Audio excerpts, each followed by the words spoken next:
All right, y'all. Shalom. We're going to go ahead and get this started.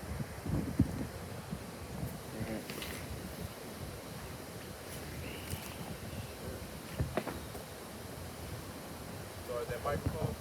Yeah, it's some other bag. If it went out, Oh, shit. As you can tell, man, I'm just mentally done, bro. I was up like at maybe about 5 in the morning just staring at the ceiling, man. I was like, nigga was like, why? Yeah, for real, kid. Why, Lord? Why? Nah, everybody got to get tried, man. You know what to say. All right, y'all. Test. All praises to the Most High God. All praises.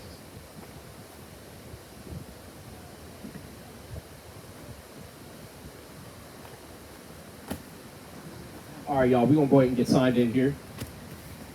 Right. We're going to start by saying, Call Halal Yahweh Bashem Yahweh Shai. That's all praises be unto Yahweh. In the name of his son Yahweh Shai. We are San Antonio Masada, and we are back with another lesson for blacks, Hispanics, Native Indians to let them know that they are the true children of Israel and to bid them to repentance and keep God's laws. Right? We're going to get right into the lesson today. Right? The lesson theme for today is Yahweh is our shield. Right? Out of all the things going on the earth right now, one of the things that our people need to remember is that we have a God that is our defense. And that is one of the reasons why blacks, Hispanics, Native Indians, you have been persecuted with no hindrance. Because you walked away from your refuge. You walked away from your defense. See, and again, our people, we will throw away everything that's meant to help us, defend us, and empower us, and run to the people who've done nothing but slaughter us, defraud us, steal from us. Talking about, why won't you help me, Master? Give me Lamentations 4 real quick.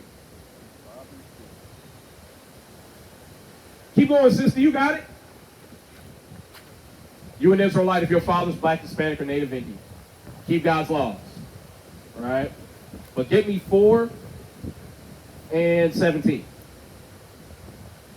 And read down through 19. So Lamentations chapter 4, verse 17. As for us, our eyes as yet failed for our vain help, and our watching. We have watched for a nation that could not save us. They hunt our steps, that we cannot go in our streets. Our end is near, our days are fulfilled, for our end is come. Our persecutors are swifter than the eagles of the heaven. They pursued us upon the mountains. They laid wait for us in the wilderness. So our pursuers, our persecutors, they are determined to overtake us and to overthrow us. And they have succeeded. And there's a little bit of evidence that the Most High God allows to happen every single day. Did y'all see the decision that the Supreme Court just made about the Voting Acts, right? Or the Voting Rights Act? They're repealing certain parts of it that protect basically from gerrymandering, where they change districts. See, what they started doing was, since there are now districts springing up where there are more blacks and Hispanics than so-called white folks, we were counting our own districts. Where you have district majority, you can appoint leadership, council members. But what the white man is now trying to do is say, well, that's essentially reverse racism. So in other words, you blacks, Hispanics, and Native Indians having any authority within your own domain, well, that's reverse racism. Because if we're the minority, we should have equal or greater say than you. So that puts you right back at square one, where you have no political authority here in America. But see, if we were reading the book of Deuteronomy, chapter 17, it tells you not to vote for your oppressor. Right. We're going to grab that right now. Because we just read in Lamentations 4 that we look in vain to a nation that can't save us. And I'm going to tell you, every time you vote for leadership here in America, I don't even care if the person is from your tribe. The fact that they are dialed into this system and their allegiance is to your enemy, verse 15. Their allegiance is to your enemy, that means that they're on the same program.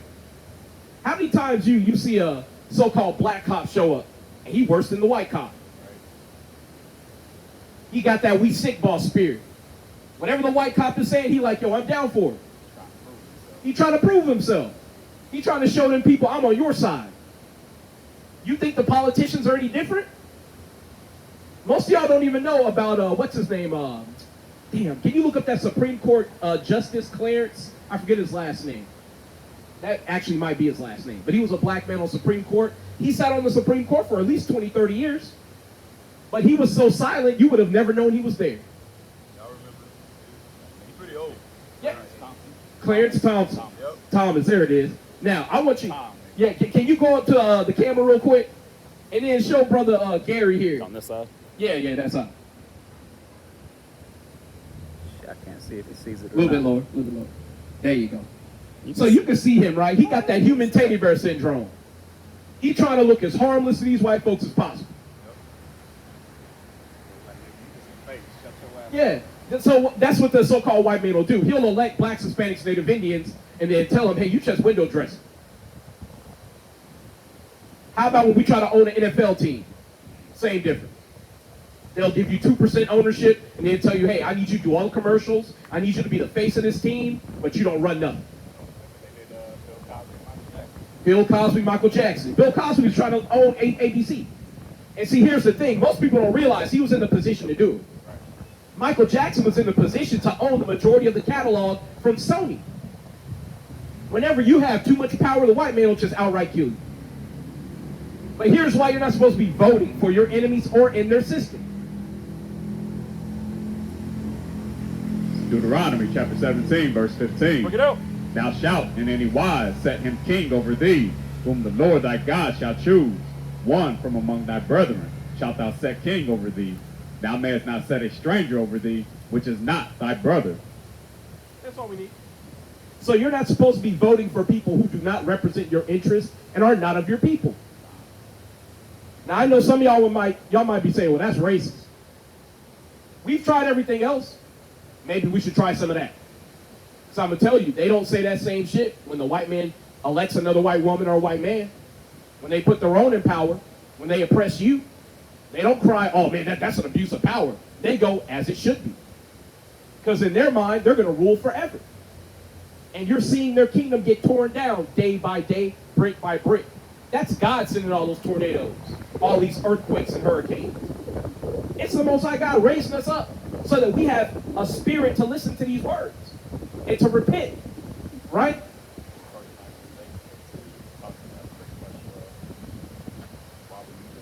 Yeah, go ahead and get it. Get that. Oh, praise. First Maccabees chapter 18, verse 15. Moreover, how they had made for themselves a senate house, wherein 320 men sat in council daily, consulting all ways for the people, to the end they might be well ordered, and that they committed their government to one man every year, who ruled over all their country, and that all were obedient to that one, and that there was neither envy nor emulation among them. What verse was that? I'm about to read over that again. See, again, we adopted the Senate. Here in America, you have the Democrats and the Republicans. So what they do is they have you voting within a group where it's white or black, up or down, left or right. Meanwhile, most issues are shades of gray. Various shades of colors, many different perspectives. So as a result, you're either doing something horrible or something less horrible. Ain't that the proverb here in America? You vote for the lesser of two evils? But at the end of it all, you have nothing but evil. And ain't it something? The evil always goes back to the Edomites and what they want, what represents them. See, now that's why the word is now we need to be a family and come together. They weren't saying that shit 20 years ago. Hey, did they say that during the crack epidemic? No. There are still blacks, Hispanics, Native Indians today who don't have their parents because they're in prison because of them being tough on crime. But how about these white folks and their parents selling meth, selling fentanyl? All of a sudden, they need to build drug treatment centers. Hey, we'll have a place where they can get clean needles. Right. Yeah. Crazy. Absolute just madness. But here's the thing, since they won't do the same thing to us, because we were corrected by that. You got people who've been off crack decades because they went to prison. But now they're going to die in their iniquity because they refuse to correct themselves. Too bad we missed a couple of spots. I'm not going to hide it. These are the people who raped my forefathers, raped my foremothers. The last thing I want them doing is walking around like everything's all right.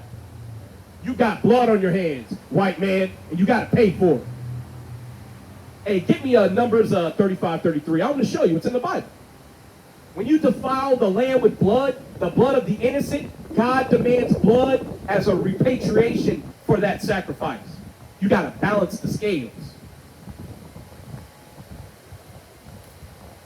Numbers chapter 35, verse 33. So ye shall not pollute the land wherein you are, for blood it defileth the land, and the land cannot be cleansed of the blood that is shed therein, but by the blood of him that shed it. I'm not making it up.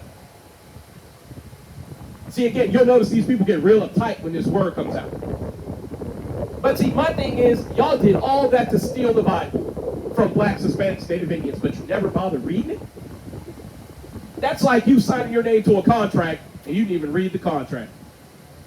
All of a sudden, people are trying to hold you to the provisions of the agreement that you signed, and you're saying, wait a minute, why do I have to go through that? Why do I have to do this? Well, you signed up for it. It's like they used to read, like the slaves, they used to read the parts that justify what they used to do. Yep. That's the only parts they used to read to them. Brother Gary's on it. That's called the slave Bible.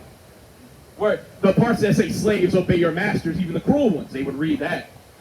But when it says, hey, if a slave runs away from your plantation, or runs away from a plantation and you receive them, you're not supposed to send them back. That's in the law. But y'all, we gonna get on this lesson. Brother, can you give me Isaiah 42 and 8 through 9? And then Judith 16 and 13 through 18. Right? Because we're gonna drive home this point today that God is our shield. Despite all the persecution, we still here. And I'm going to tell you, they poison in the sky, they poison in the water, they poison in the food. They're poisoning your mind. And we're still here. God is our shield, man. So. Isaiah chapter 42, verse 8. I am the Lord, that is my name, and my glory will I not give to another, neither my praise to graven images. Behold, the former things are come to pass, and new things do I declare, therefore they spring forth, I tell you of them. So the Most High God has declared the things of old, and they have done nothing but come to pass. This is one of the ways that the Most High God defends his people. He lets us know what's going to happen before it happens. Right? So when we tell our people that America's going to be destroyed, we can prove it to you out the Bible. We can take you through the destruction of the previous kingdoms that was prophesied before it happened, and how certain people died who ran to the heathen for help, and certain of our people were preserved who trusted in the Lord and did what they were directed to do. So the Most High God, he ordained the things that were of old and came to pass, and he has ordained the things that are to come that have not yet come to pass. That's why trusting in the Lord and doing what he told you to do is paramount. Let me get that Judith from you. 16, 13 through 18, sir. Yes, sir. Judith chapter 16, verse 13. I will sing unto the Lord a new song. O Lord, thou art great and glorious, wonderful in strength and invincible. Let all creatures serve thee, for thou spakest, and they were made. Thou didst send forth thy spirit, and it created them. And there is none that can resist thy voice. For the mountains shall be moved from their foundations with the waters. The rocks shall melt as wax at thy presence. Yet thou art merciful to them that fear thee. For all sacrifice is too little for a sweet savor unto thee. And all the fat is not sufficient for thy burnt offering. But he that feareth the Lord is great at all times. So the Most High God, despite punishing the earth for their transgressions and iniquity, for them defiling the environment, defiling the people, those who trust in the Lord are going to be preserved. And keep in mind, these are the words of a woman. Her name is Judith. And she is counted as one of the most beautiful and righteous women of Zion. When's the last time you heard a woman of our type pray like this? You've never heard that. I'm going to be honest, when I heard the prayers of Judith, Susanna, Esther, when I heard those women praying, I was like, yo, who are these women? No, surely they're not Israelites. But they are. Y'all believe in the Bible? Believe in the Bible, King? You know what tribe you come from in it? Are you Mexican? El Salvadorian? Honduran? What are you? Hawaiian? Hey, did you know they sent Puerto Ricans in the early 1900s to Hawaii? See, again, some of them are actually from the tribe of Ephraim. And see, a lot of these islanders, they speak a broken dialect of Hebrew. They did in Hawaii as well. See, yeah, that's why they have a lot of phonetic similarities with the Hebrew Israelites. See, it's a shame. I just want to talk to the brother, let him know you might be an Israelite. And they throw up the Shaka sign, meaning peace. But see, they don't go into the history of how that was from their fingers getting cut off from processing sugar cane. I looked into that after dealing with that Edomite. See, and the 3 fingers would get cut off, and when they would wave, it would be the Shaka sign. See, again, they don't talk about that type of stuff, and that's why the white man goes, hey, 10, dude, not understanding your people did that to them. Maybe that's in a way clowning on them in a way. Yeah, it's mockery. Yeah. It's mockery. Got them fucking fingers up and all they got is the tooth. Yeah, you talking shit like that. See, again, that's why we have to be out here. And this is something to my camera. Those of y'all who saw my previous interaction with that Edomite throwing up the Shaka sign, I didn't know enough history about it. So you know what I did? I went home and I read about it. Ain't nothing wrong with falling down, King. Come back stronger. That's the whole point. A righteous man falls 7 times. Give me that real quick. Because see, now when I deal with my brothers from the Hawaiian Isles, from Fiji, Vanuatu, all these different islands in the Polynesian area, Melanesian area, we over there too. Have you ever seen the people of Fiji? They look like white people. Black people with good hair. How you doing, sister? Got time for the Bible today? Do you believe in it? Always, but yes. Are you Mexican? Yes. You're from the tribe of Issachar. Issachar means he who is hired. Who are the hardest working people on the planet? Mexican people. That's right. All praises. Again, that's why we're out here. We have to let you know who you are. Because I'm going to tell you, blacks, Hispanics, Native Indians, we're one family, but we think we're enemies. Mexican man look at the black man like he's an enemy. Black man look at the Mexican man like he's an enemy. Meanwhile, who's the one who put both of us in slavery? White man. Do we look at him like that? No. As a matter of fact, we like, hey, massa, can I come in and do some more work? I was coming in early for you. I was good nigga boss. Somebody please stop me when I'm lying. Because I'm not up here to tell lies. I'm up here to tell the truth. Right? Get that for me. It's Proverbs chapter 24, verse 16. Bring it out. For a just man falleth 7 times, and riseth up again, but the wicked shall fall into mischief. See, if you are wicked, you'll fall and you'll just stay right where you're at. You won't get up because you'll be comfortable. You ever see somebody who's comfortable at the strip club? You be thinking like, man, you violating all types of rules. He like, nah, bro, I live here. The strippers give me extra permissions. I'm comfortable in my wickedness. They take me to the back room for discount rates. I'm not trying to throw all my business out there, but I used to be a stripper myself, male stripper. That's how it goes. Your repeat customers who throw down big bread, oh yeah, you do a little extra for them. See, again, that's what happens when you get comfortable being wicked. But if you're righteous, doing wickedness will make you uncomfortable. It'll have you up at night going, man, did I make the right choice? Give me Micah 2 real quick. Because the wicked are estranged from the womb. See, the word lets us know. The people who put us in slavery, they're wicked by nature. That's why the moment you say reparations, they start going, well, why we need to pay you niggas back? I'm sorry, getting over $4 trillion as seed money to start a nation, you should probably pay that back. And if you don't want to pay the money, you can at least pay the labor. But these white folks ain't gonna get out here and build nothing, plant nothing, harvest nothing. Not for you. Hell, they wouldn't even do it for themselves. All these agriculturalists and these economists, they're telling it plainly this year. You're gonna start seeing people not eat at all. That 3 square meals a day, that's about to slide down to 2, and then eventually to 1, and then you might eat every other day. Why do you think they keep telling people have at least 3 months worth of food in your house? Start from the top. Micah chapter 2, verse 1.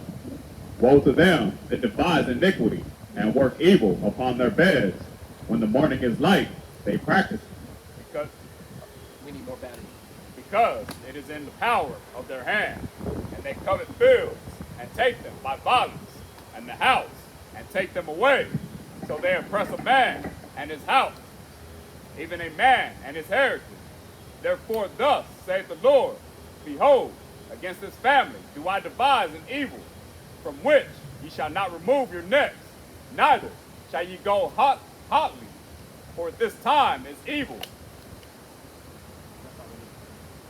I'm already holding. So what you see here in Micah 2 is that the Most High God is saying, hey, look, to those of y'all who wake up every day talking about, man, what other wickedness can I do today? Who else can I defraud? Who else can I steal from? I ain't got enough.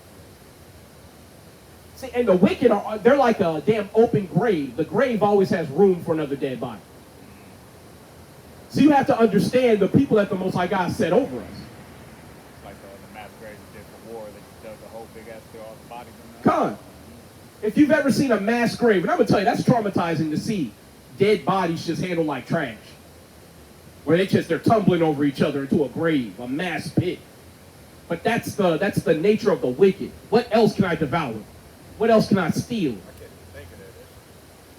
That shit made my stomach turn. And guess what? They find them all the time when they do construction here in America. That park, Millam, I think Millam Park up there, I think they got like 3,000 bodies under there. They never moved the bodies, they never did anything. They just built a park over it. They said people like, they see orbs and spirits and everything, and they said people that go there that's wicked get like, it's like haunted. Like you get haunted Yeah. walking through the park. As a matter of fact, give me Wisdom of Solomon 18. Brothers in the Spirit. Did you know that's in the Bible? See, again, we have a zeal for God, it's just not according to knowledge. And our job is to come out here and remind you, King, the things that you intrinsically think, a lot of it is in the scriptures, right? As a matter of fact, go to 17 and start at 1 and read down through 4. Wisdom of Solomon, chapter 17, verse 1. For great are thy judgments, and cannot be expressed. Therefore, unnurtured souls have erred. For when unrighteous men thought to oppress the holy nation, they being shut up in their houses, the prisoners of darkness, and fettered with the bonds of a long night, lay there exiled from the eternal providence. For while they supposed to lie hid in their secret sins, they were scattered under a dark veil of forgetfulness, being horribly astonished and troubled. Baby steps. So this is talking about the Egyptians. You know that we got led out of Egypt by Moses, right? But the Egyptians made us to serve with rigor. They were killing our babies. They were oppressing us, right? The Most High God is troubling them with strange apparitions and darkness. When it talks about that darkness in Exodus, the darkness was so thick it could be felt. Have you ever turned out the lights? Like, have you ever been in an attic or something like that where it is completely dark? It's so dark you see shades of red. That's when you know if I need to find something in this darkness, I need to turn on the light. Like, I'm gonna feel my way around. No, you ain't doing that shit. And then when you hear things creaking and moving in the dark, it scares you all the more. But can you imagine the Most High God inflicts darkness upon you that you can't get rid of? Lighting a match don't do nothing. Starting a fire don't do nothing. Turning on the light don't do nothing. What do you think he's going to do to these heathen here? Let's keep going. You're going to see the ghost. Being horribly astonished and troubled with strange apparitions. With what? With strange apparitions. Keep going. Apparitions. For neither might the corner that held them keep them from fear, but noises as of waters falling down sounded about them, and sad visions appeared unto them with heavy countenance. So you had things with horrible countenances appearing in that darkness. Have you ever heard people say, like, when they go visit these slave cabins, they see the slaves still maimed and burned, drowned and having nooses around their neck, walking around? See, most of the time, we don't see it. You know who see it? The people who did it to us. Look at the, and I always find it fascinating. I look at the videos on YouTube with people who see ghosts. And guess what these white folks be saying they see all the time? Burn black boys, burn black girls out the corners of their eye, troubling them. See, again, you don't get to just spill the blood of tens of millions of people and then live at peace. See, again, one of the things that these so-called white folks are going to be doing in Christ's kingdom as slaves is thanking the Israelites. And they always say it wasn't my generation. We didn't do it. I don't Isaiah 14:21. I don't have nothing to do with it. Oh, yeah. And see, we got the medicine for that. See, again, they took a seat for less than 2 minutes, but the moment you start talking about their judgment, they find the energy to get up and go. That's all right. Because when Yahushua return, ain't going to be nowhere to go. How that song go? I know you want to leave me, but I refuse to let you go. Yahushua ain't let nobody go. They going to be stuck the same way we were stuck. Hell, you know what I'm going to do in the kingdom? If I'm counted worthy to be there, I want to have wild animals on the periphery of my property.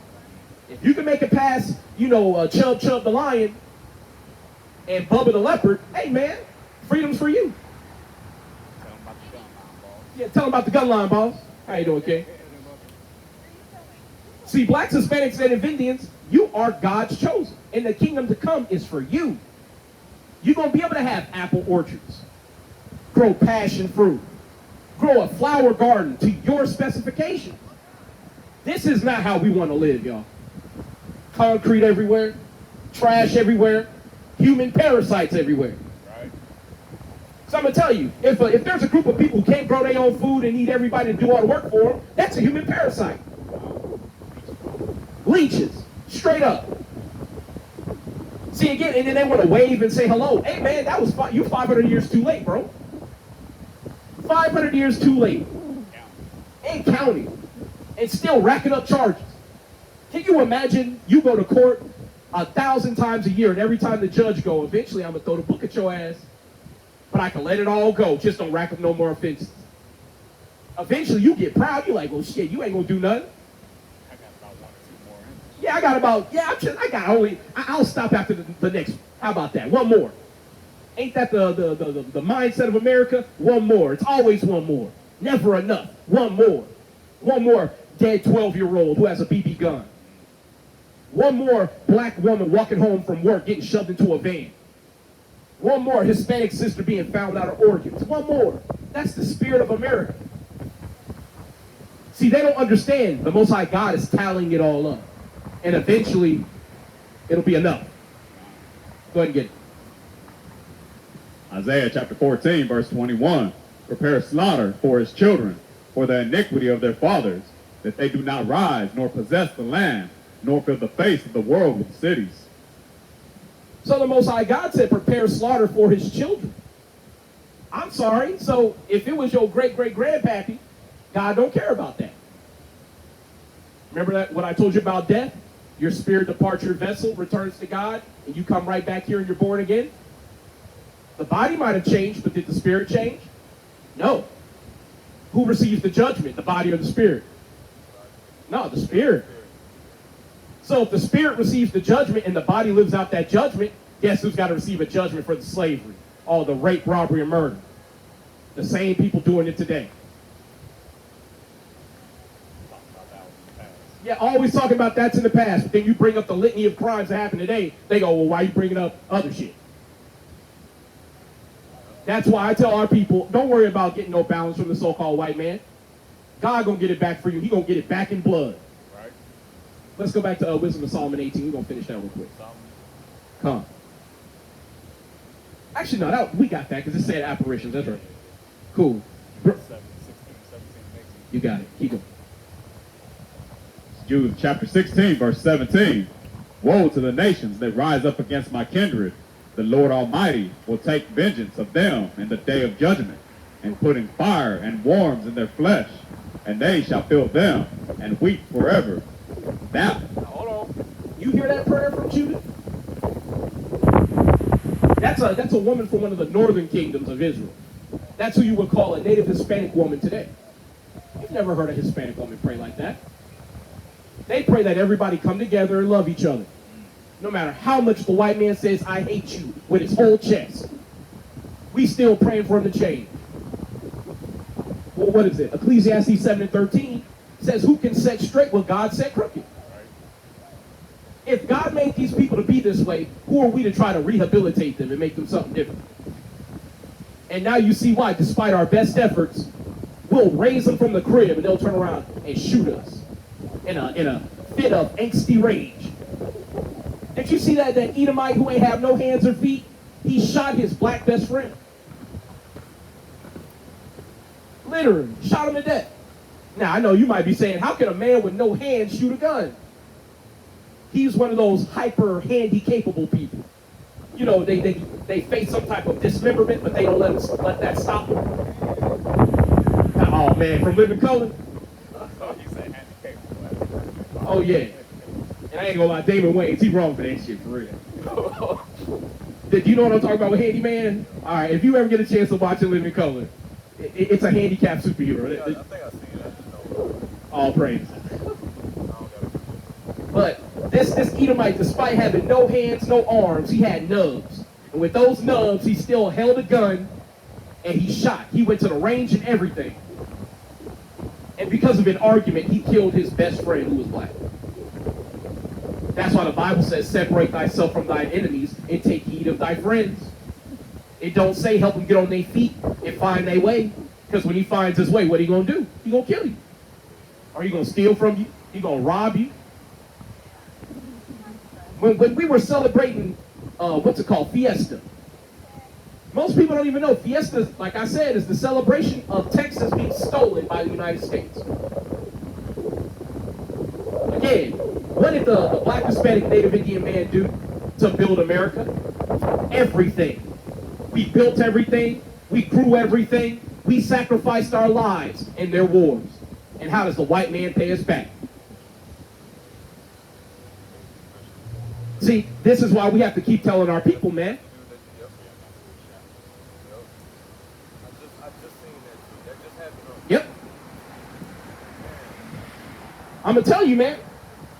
So if you found, And they tried to, I think the video I seen, they tried to show him like sympathy for him because he don't have nothing. Yeah. But like, what you get sympathy for if you had the guts and the willing to do that?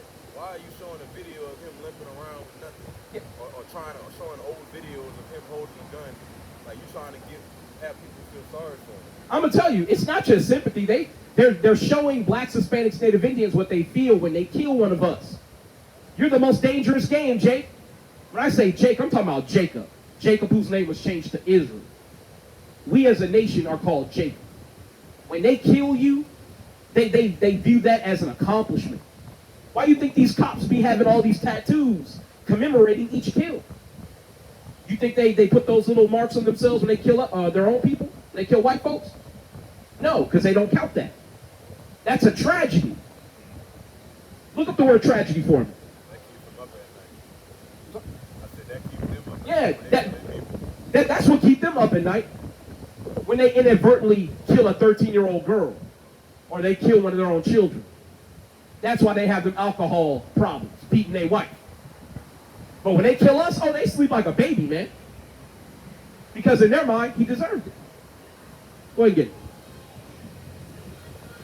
A tragedy is a disastrous event causing great loss, suffering, or death. It refers to deeply sad, often unexpected situations. See, again, when that happens to them, they call it a tragedy. Did you see Texas just executed a man who was responsible for gunning down 2 Edomites? I was checking the news page on YouTube, and the comment section was full of white folks talking about, he got to pay. He got to pay. That's awfully just of you, Mr. White Man, to put to death a murderer. So how about the rest of y'all who murdered and raped to be here? Who molest children every day? Who fuck their dog every day? How about them? I guess we're going to suspend justice for him. See, again, that's why when they keep talking about justice, you have to ignore that. Because it all depends on who it's being applied to. That's why the Bible says you're not supposed to wrestle justice one way or the other. If somebody's a murderer, according to the law, they're supposed to be put to death. It don't matter who they are, great or small, rich or poor. If you steal from somebody, you're supposed to return what you stole plus 20%. It don't matter who you are. It don't matter why you did it. But see, that's why when you start going into this Bible, the book these white folks say they read but never do. When you go into this Bible, all of a sudden, well, you can't count it retroactively. That was a long time ago. Give me Ecclesiastes 3:15. See, and most people don't realize the American flag, those red stripes represent the blood. Right? It represents, they say, the blood of their patriots, when really it's the blood of their victims. It's Ecclesiastes chapter 3, verse 15. That which hath been is now, and that which is to be hath already been, and God requireth that which is past. So the Most High God requires that which happened in the past. See, ain't no clean slate. See, they love to tell you that Christ came and changed it all. Didn't Christ say, I came to do my Father's business? Right. To do the business of he who sent me?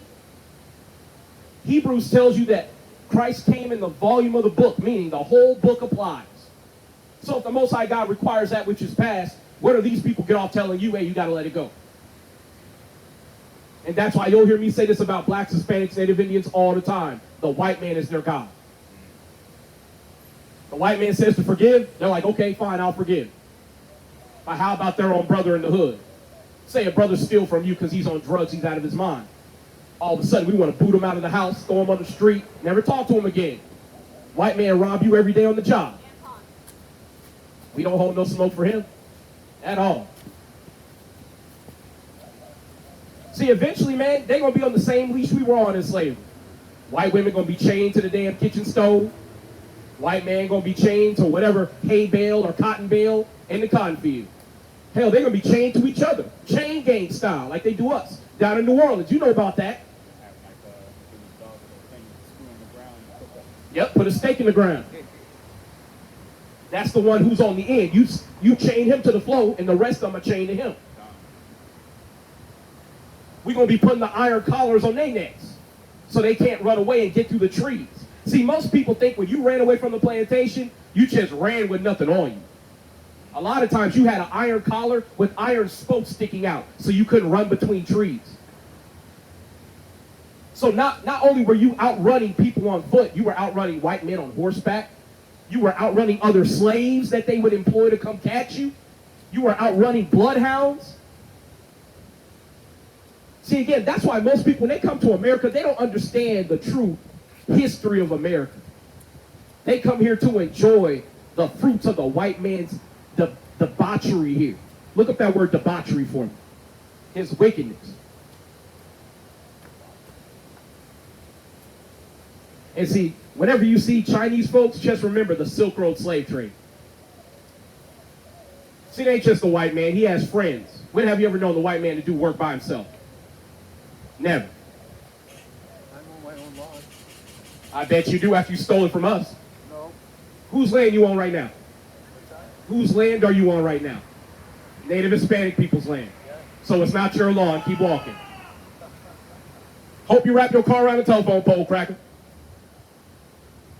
See, again, you're not at home. You are on stolen land. Just because you stole it don't make it yours. Just because you raped the kids on it don't make them yours. See, and they smile not understanding, why do you think your nation's being torn down? Why you having to wear that hat so that sun don't get on all that rosacea you got? See, I see that cancer-ridden skin you got. See, they don't understand all these things are curses. Having to go to the doctor to get all those damn cancerous spots removed. That's a curse. It's also called leprosy in the Bible. See, just because they call it something different don't mean you don't call it what it is. And you'll notice most blacks, Hispanics, Native Indians don't have the courage to call it what it is. That's why if you go back to the plantation, the ratio of your people versus the white man was often 50-1. Well, how can 50 people be ruled over by one person? Being destroyed in the mind, thinking that he's Christ. See, that's why that image of a white Christ, it affected us so much. Because every time we look at these pale devils, we think of Jesus Christ. That's why we say his real name, Hamashiach Yahushua. He ain't no crack. Go ahead and get it. Definition of debauchery: extreme indulgence in bodily pleasures, and especially sexual pleasures, behavior involving sex, drugs, alcohol, etc., that is often considered immoral. Now, did you know that they sold slaves a lot of times? Oh yeah, and the archaic version, the act of luring someone away from virtue or duty. So not only was it indulgences of the flesh, drugs, alcohol, sex, but it was also to ruin the innocence of the people who are already here. Ruin the innocence of the people that they drug here in chains. See, again, I wish I were making some of this up, but I'm not. I really wish I was making it up, because our people would have went in slavery for 500 years to these devils. And they got the nerve to say America's going to rise to her prominence again. The world ain't going to let that happen, Mr. White Man. Because this earth is soaked in the blood of the innocent. And the nations remember who the white man really is. That's why they're getting to the point where they just want to go, you white folks got to go. They're getting real close. They're not quite there yet. But while he has some wiggle room, he's going to do what he do best. Murder, rape, and kill. But let's keep going. Can you get me wisdom? I'm sorry? No, we done with that. We good. We drove it home. Can you give me Wisdom of Solomon 5 and 15 through 21? Right? Because one of the things that's about to happen is we're about to be defended. Those of us who turn back and keep the commandments and stand staunchly for the Lord and refuse to be moved no matter what is taken from us, we're going to be defended. Let's see. Wisdom of Solomon, chapter 5, verse 15. But the righteous live forevermore.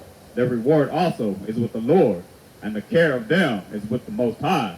Therefore shall they receive a glorious kingdom and a beautiful crown from the Lord's hand. For with his right hand shall he cover them, and with his arm shall he protect them. So not only are we going to be rewarded for our endurance, for going through all this suffering and refinement and coming out pure on the other side, but we're going to be defended. Again, when you see all these tornadoes and hurricanes, just know that's the Most High God doing it. Give me Nahum 1 real quick. We're going to keep going here in Wisdom of Solomon, but everything we say, I want to prove it to you. Because some people will go, well, when a tornado touches down, that's just nature. I don't see God in that. That's because most people don't see the spiritual aspects of what happens on the planet. They don't see the spirit. But we do. We understand that it's not random. Because I have a question. When's the last time you saw a tornado go through Compton, California? I'll wait. How about a megaquake? 5.0 or higher. You've never seen it. And ain't there a proverb here that the Most High God, for some reason, hates trailer parks? Some way, somehow, them tornadoes always find a trailer park. One way or another. But where are the most virulent racists at? The trailer park. God letting you know, I got my eye on him. And every so often, the Most High God, he like, you know what? I gotta vent a little bit. You know what I'm saying? There's some judgment I need to carry out. Let me go ahead and send a tornado their way. Get that from verse 2. Nahum chapter 1, verse 2. God is jealous, and the Lord revengeth. The Lord revengeth and is furious. The Lord will take vengeance on his adversaries, and he reserveth wrath for his enemies. The Lord is slow to anger and great in power, and will not at all acquit the wicked. The Lord hath his way in the whirlwind. He hath what? The Lord hath his way in the whirlwind. One more time. The Lord hath his way in the whirlwind. Finish it out. And in the storm, and the clouds are the dust of his feet. Keep going. He rebuketh the sea, and maketh it dry, and drieth up all the rivers. Bashan languisheth, and Carmel, and the flower of Lebanon languisheth. Keep going. The mountains quake at him, and the hills melt, and the earth is burned at his presence. Yea, the world, and all that dwell therein. Who can stand before his indignation? And who can abide in the fierceness of his anger? His fury is poured out like fire, and the rocks are thrown down by him. So when you see avalanches, when you see snowstorms and blizzards, hurricanes, tornadoes, God is behind it. There's a reason why they try to tell you, hey, there were no casualties. Come to find out, they don't tell you how many people went missing. And what's the rule for declaring somebody missing? Got to be 48 hours. How about declaring them dead? 2 weeks. By that time, you on to bigger and better things. So now they don't have to tell you how many people died. But if it happens in the black and Hispanic neighborhood, they tell you minute by minute coverage. This is how many people got shot. This is how many people are dead. And then they try to say, and we hope the victims and their families are comforted.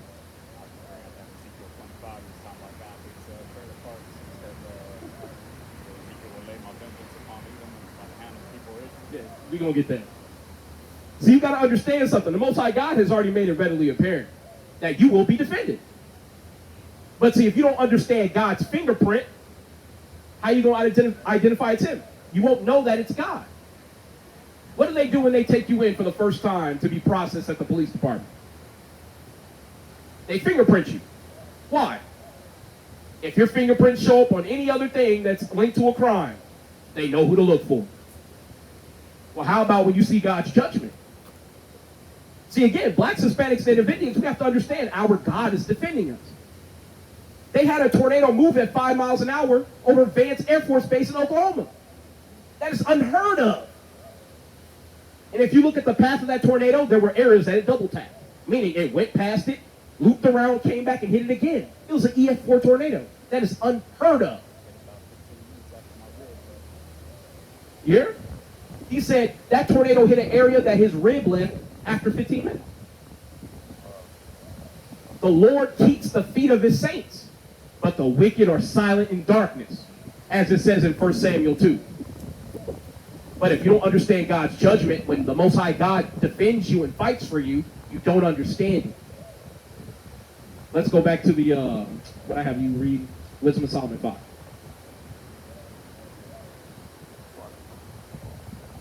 Start back at 16. Yeah. 5:30, I gotta go. Okay, I got you. The Wisdom of Solomon 5, verse 16. Therefore shall they receive a glorious kingdom, and it, Hold on. Give me Deuteronomy 7:6. While y'all going, I want y'all to hear this, okay, King?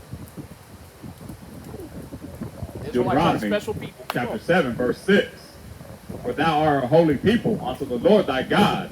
The Lord thy God hath chosen thee to be a special people unto himself, above all people that are upon the face of the earth.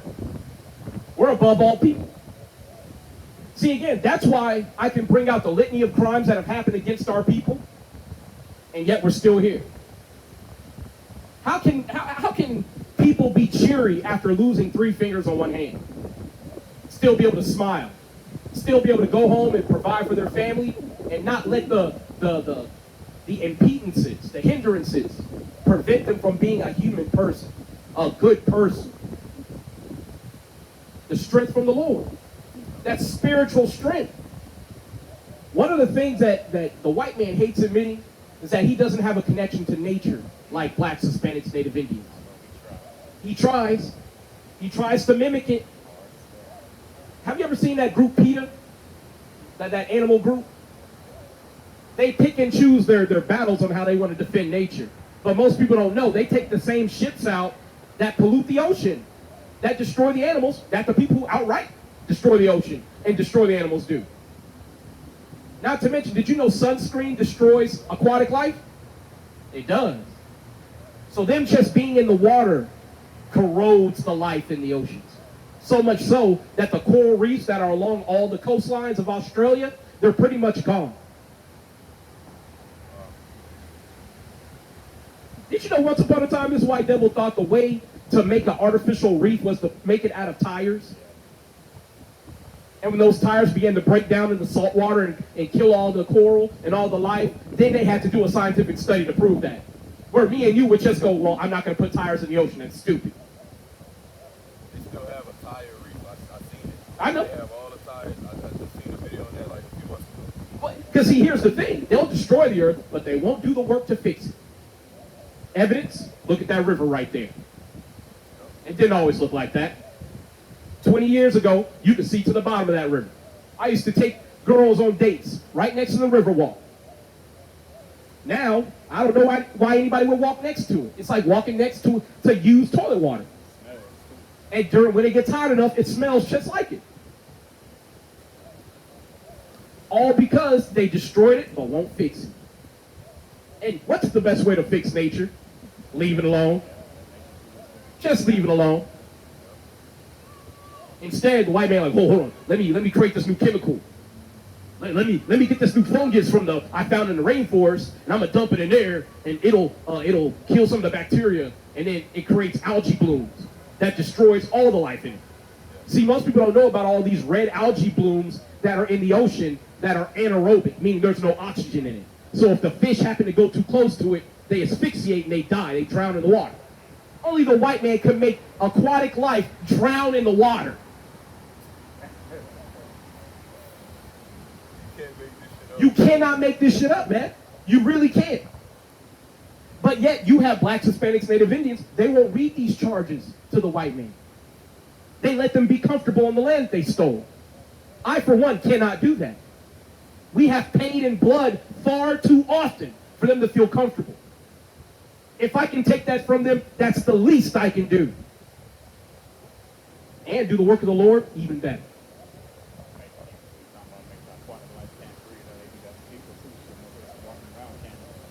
Yeah. How many people are walking around right now got allergies year round? And they tell you it's mountain cedar. But then you go on a vacation, go mountain hiking, and all of a sudden all your fucking symptoms clear up. I thought it was mountain cedar. Surely it's not all the shit being sprayed in the sky behind their planes. Surely not. And they've disclosed what they spray, by the way. Silver iodide, nanoparticularized aluminum, which is a neurotoxin. It causes Alzheimer's and Parkinson's. In other words, it shorts out neurons. You ever meet somebody who has like epilepsy? And they just randomly, they just have a seizure, grand mal seizure, then they come out of it and they're fine for a while. That's because they have heavy metal particulate in their brain, and it's causing shorts. And whenever that neuronal pathway is activated, electricity passes through it and it shorts out, and they have a seizure. The white man already knows this stuff. But the thing is, he won't tell you, because it's meant to destroy you. That's why we say God is our shield. You remember Flint, Michigan, all those lead pipes that they had up there? Did they ever replace those pipes? Nope. The people still there, right? They're still there? Yeah, the people still alive. Because God is our shield. Right? Brother, can you get me, how much we got left on that Wisdom of Solomon 5?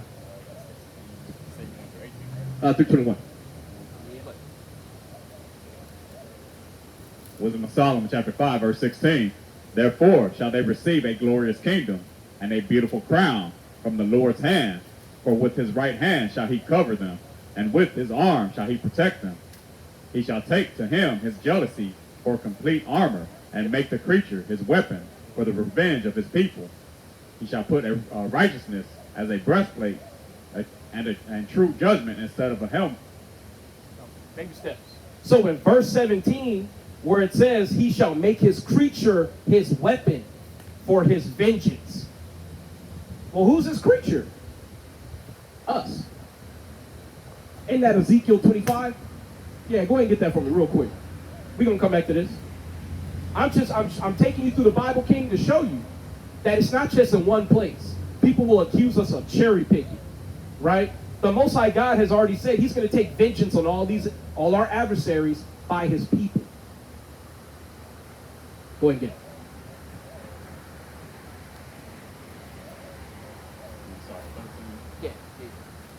Ezekiel chapter 25, verse 13. Therefore thus saith the Lord God, I will also stretch out my hand upon Edom, and will cut off man and beast from it, and I will make it desolate from Teman, and they of the Dan shall fall by the sword, and I will lay my vengeance upon Edom by the hand of my people Israel, and they shall do in Edom according to my anger, and they shall do in Edom according to my anger, and according to my fury, and they shall know my vengeance, saith the Lord God. So let me get this straight. Not only is the Most High God going to raise us up and make us capable of exacting his vengeance, but then he has to put his anger in us, because we're not angry enough.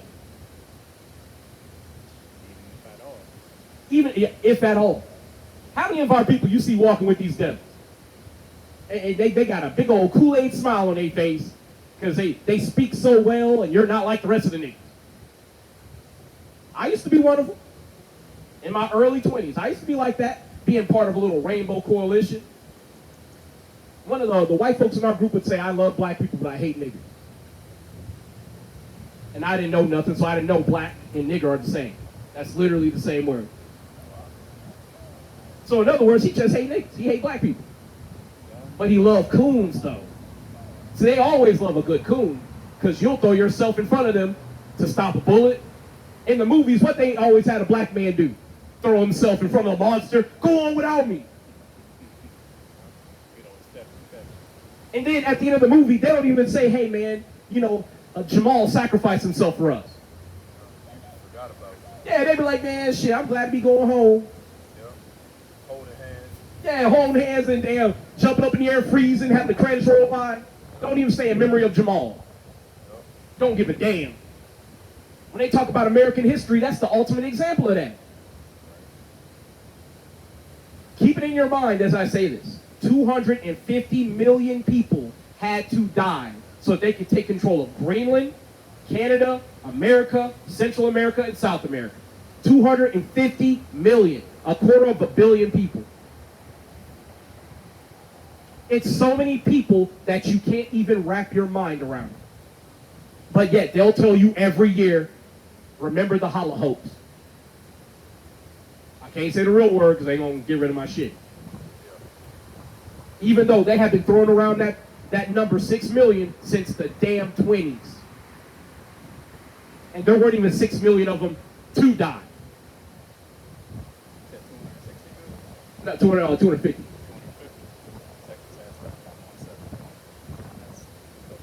Damn, Texas only got 31.7 million people.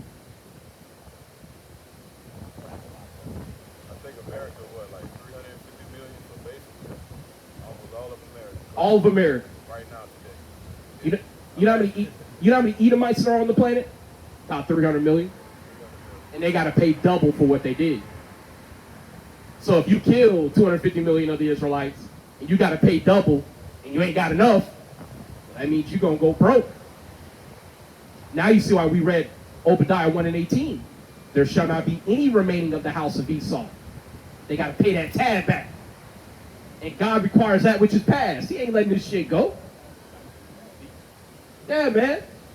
Recycle and repeat. The Most High God is waiting for them to fill their cup up. I'm going to prove it to you. Give me 2 Maccabees 2 and 6. I believe it's 2 and 6. Let me get there real quick. Because there's a way that the Most High God judges his people versus how he judges everybody else.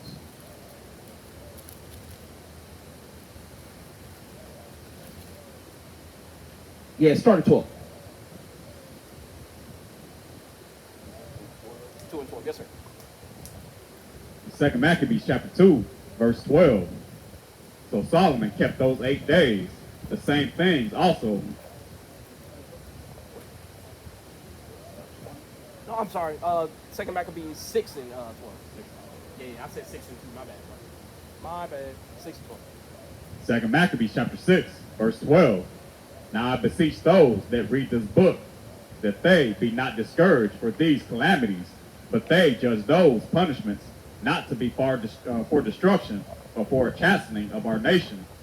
For it is a token of his great goodness, when wicked doers are not suffered any long time, but forthwith punished. So it's a token of the Most High God's goodwill when he doesn't allow you to get away with wickedness. And he corrects you as you go. Let's see what he does for everybody else.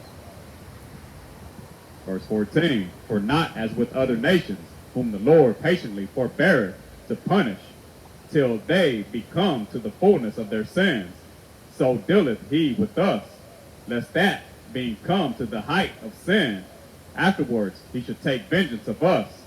And therefore he never withdraweth his mercy from us. And though he punish with adversity, yet doth he never forsake his people.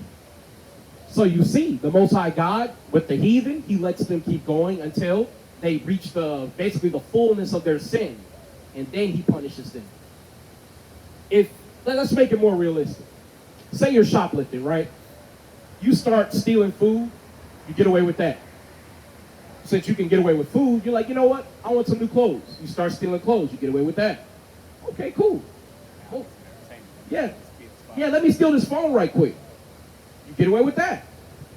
You stealing activation cards. You stealing everything. You stealing cars. You stealing nations. You stealing people. You done got away with all of it. Only for the judge to show up and go, I've been watching you. Whole time. RICO charge.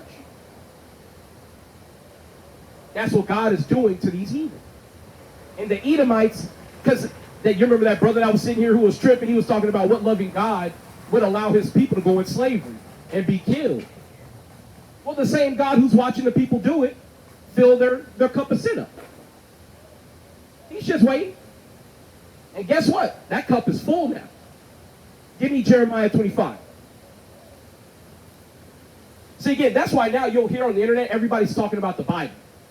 Now everybody's talking about, hey, we need to be saved. Well, saved from who? Saved from the white man. And my question is, if he needs to be saved, how is he going to get saved from himself? Wherever he goes, he follows himself. You can't separate the devil from himself. So if he needs to be saved, then the only way to save him is just like a rabid dog. Got to put him down. But give me that Jeremiah 25 and go to verse...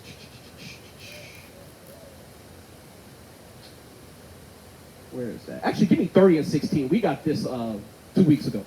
I know you got to go, King. This will be the last one. Yeah, you good. Jeremiah chapter 30, verse 16. Therefore all they that devour thee shall be devoured, and all thine adversaries, every one of them, shall go into captivity. And they that spoil thee shall be a spoil, and all that prey upon thee will I give for a prey. So all thine adversaries, every one of them, shall go into captivity. Hey, we might say it gruffer than most, but we're coming out the scriptures. We're not making it up. All right, King? Hey, man, got to hug you before you get out of here, man. Yes, sir. Hey, man, congrats. Good seeing y'all, man. Yes, sir. Hey, with that tooth powder, just put a little bit on your That's toothpaste. what that was. I was about to ask you, what is that, man? Yeah, it's tooth powder. So basically, it's like tooth food. It's got like magnesium, calcium, and zinc. Okay. And so if you got cavities, anything like that, it'll patch them up. Okay. Literally, you can heal your teeth. But Gingivitis, all that. yeah. My gums bleed a little bit. yeah, your gums will heal up, all that, and it's gonna detoxify your mouth. But just add a little bit to your tooth powder, and then toothpaste, and then just brush with it. That oil, try to conserve it a little bit, but put it in the main places: crevices, neck. It's the same oil? No, it's actually it's built for body oil, but it's got the same stuff in it. Okay. I got you, King. Awesome. All right, brother. Yeah, man, y'all Be stay safe blessed, out here, bro. man. Thank y'all so much. What's God's name before you go? Yahweh. What's Yahweh's name? Yahweh Shai. Said it for you. There you go, King. Yeah, I was gonna give it Yahweh Shai, but Yahweh is. I know you've been reading it. Yeah. Keep reading it, man. I even got my girl reading it, and like she was reading it. She was actually reading from that one, and she was like really. She loved how they broke it down and everything. You know, and I'm getting I'm teaching her and everything. She needs to look who her fathers are, Yeah. because you said she's Irish German. Yeah, I think so. Before you go, real quick. And you know Look what's up kind of Cobra Code. you know what's kind of messed up. She is like she told me her father was he was in the military, and he was a big racist. Like he did not like black people at all. And she was like she never understood why. She just was like that's just how he was raised or whatever. And she never figured out why. I'm gonna tell you though, most Irish people don't know who they are because the real Irish were black people. See, again, if you don't know who Oliver Cromwell was, he was the one deporting the Scots and the Irish. He was deporting them to the west coast of Africa before they would come to the Caribbean. And the Irish people spoke Gaelic. Well, where did Gaelic go?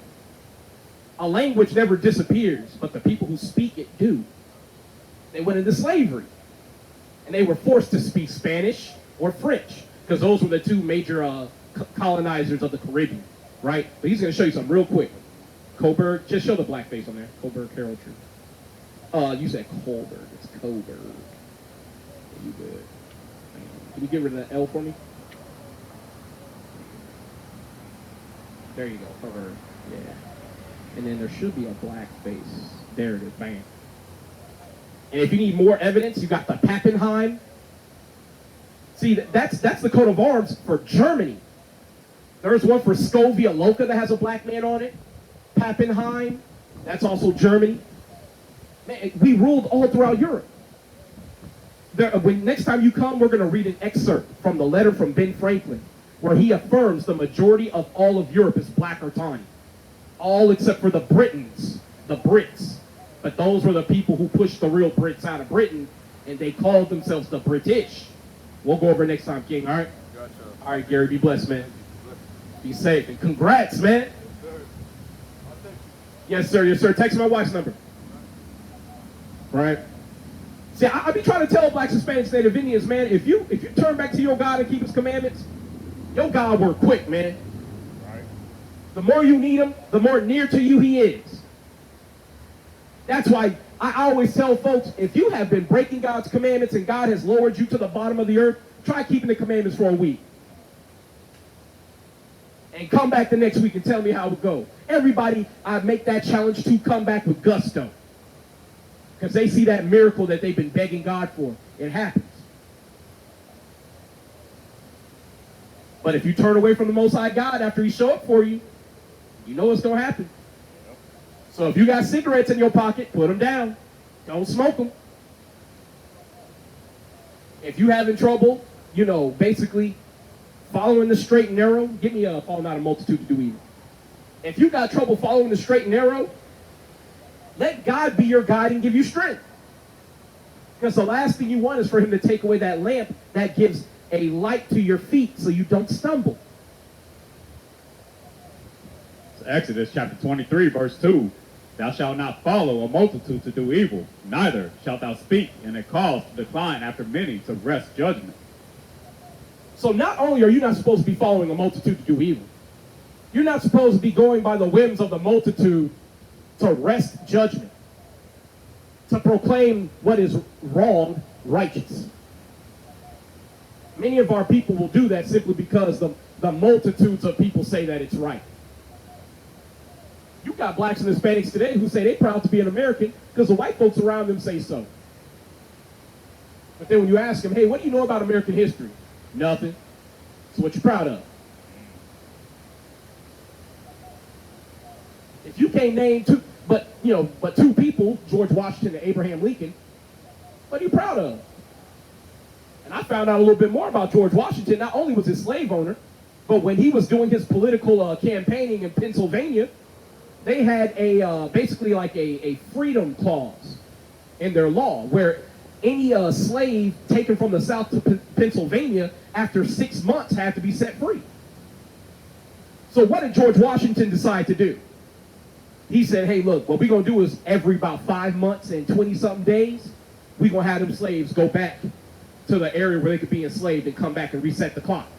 5.5 weeks.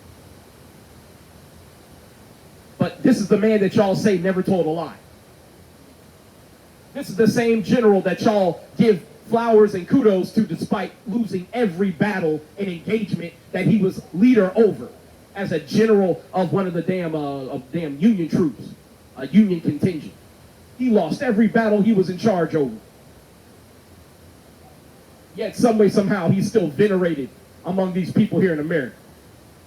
Y'all venerate Abraham Lincoln, even though he oversaw the largest Native American hanging in history to this day. I think he killed members of the Lakota tribe. He had them hanged. Can you look that up, the Lakota Massacre, Abraham Lincoln? Lakota Massacre, Abraham Lincoln.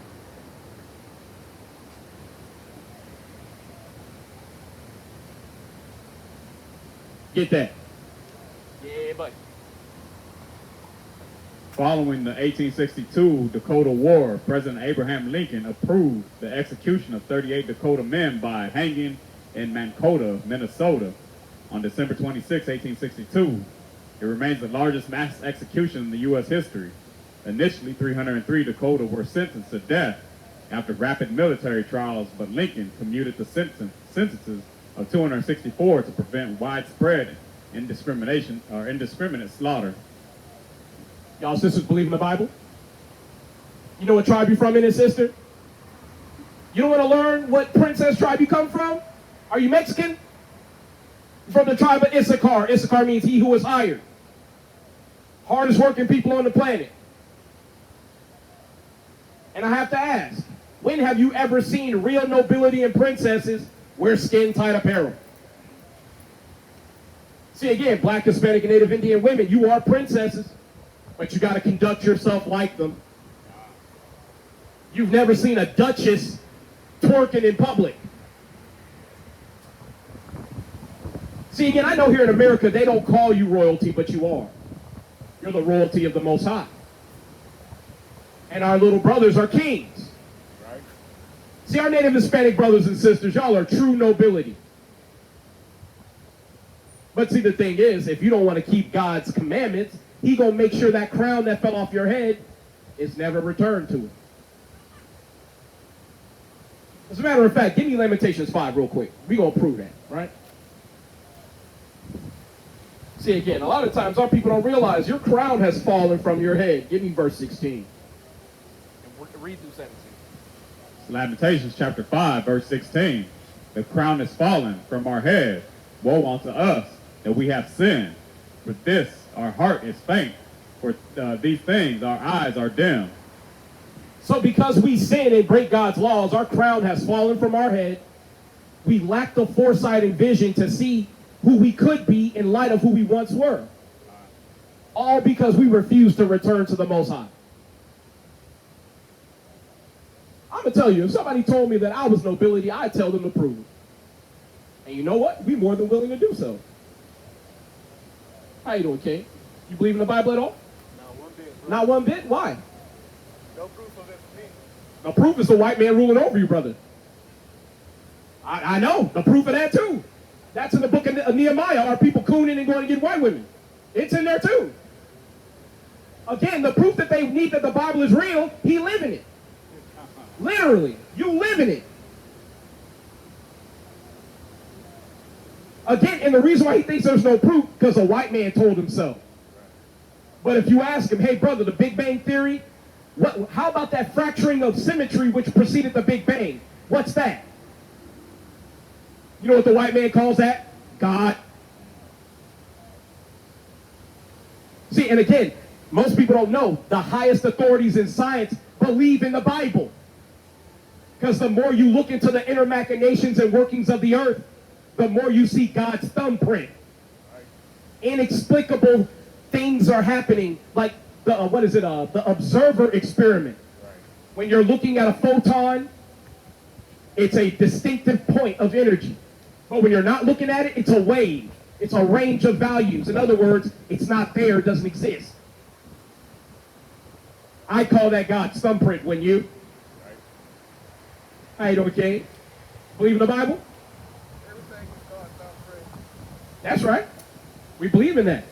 Do you know what tribe you come from before you go? Everything. Everything, yes. I have researched it. Are you a Negro by chance? So-called black man? I am black. Okay, can we read one thing to you? Give me Acts 13:1. I want to show you. The reason why I say Negro, it's in the Bible. Oh, I know about that. Oh, yeah. Okay, so if the original Jews are called Negroes, you a Jew. Brother, those are the Egyptians. They had you in slavery. Come on. And all of us in slavery. And they're going into slavery for it. They're the children of Ham. That's not you.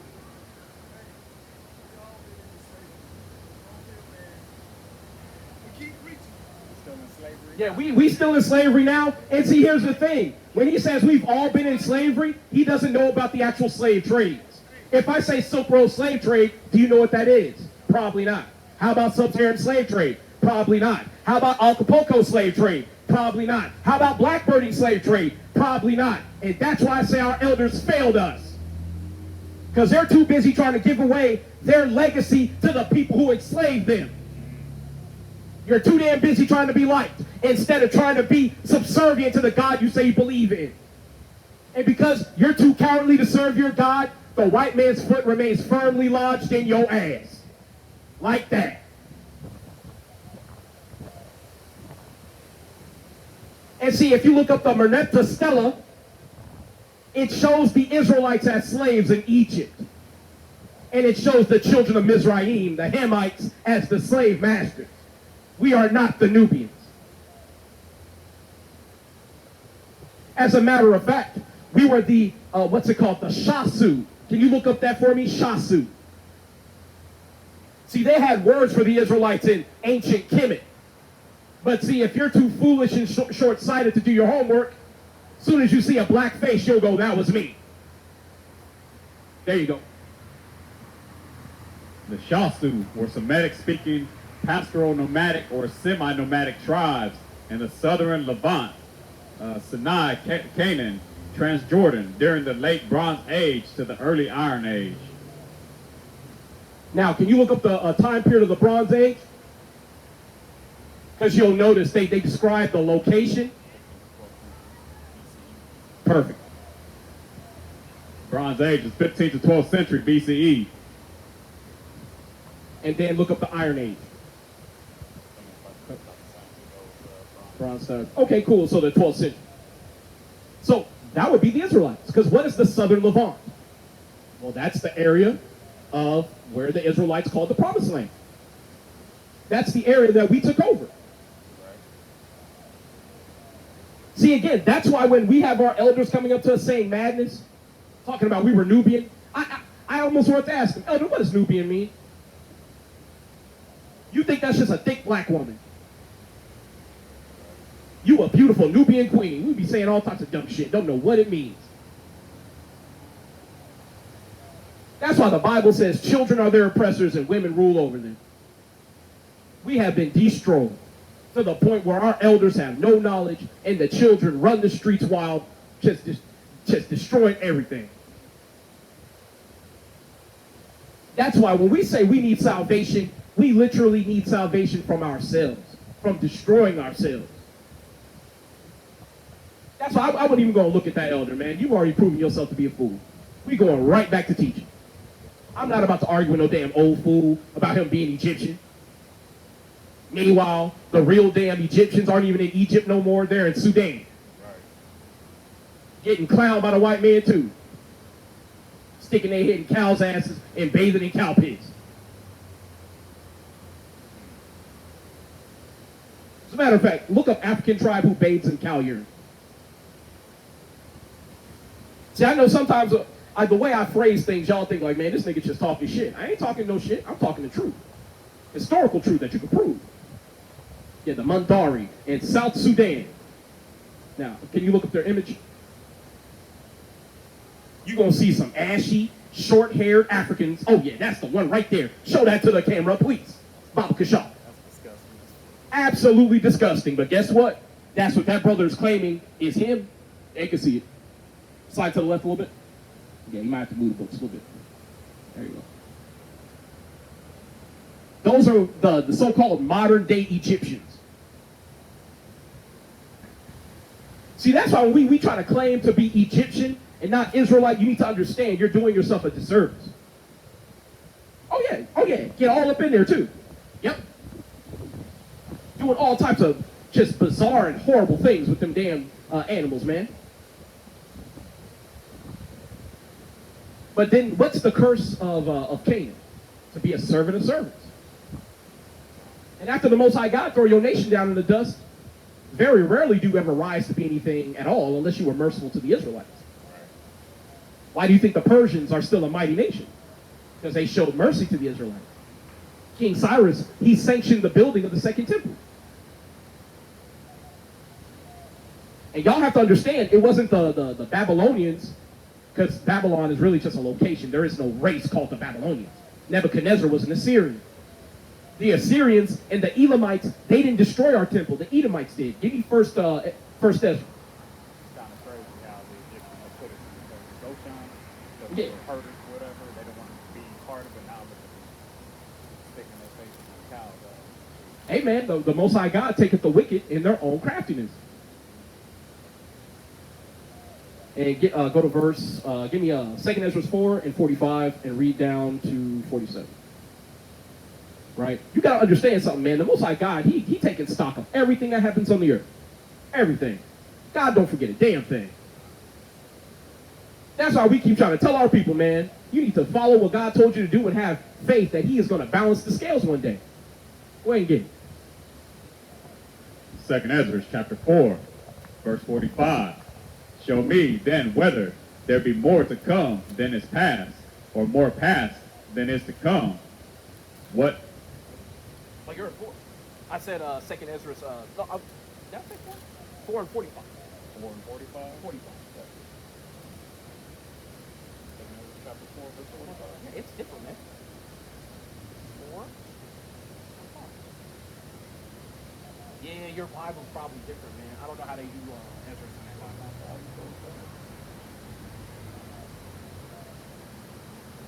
It says, thou also hast vowed to build up the temple. Just read it. See, this is why you need the real Bible instead of them damn phones, you know what I'm saying? Knew we was coming. Yep. You know it.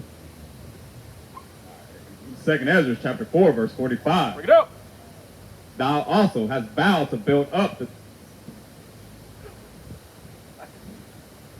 Thou also hast vowed to build up the temple which the Edomites burnt when Idumea was made desolate by the Chaldeans. Oh, Judea.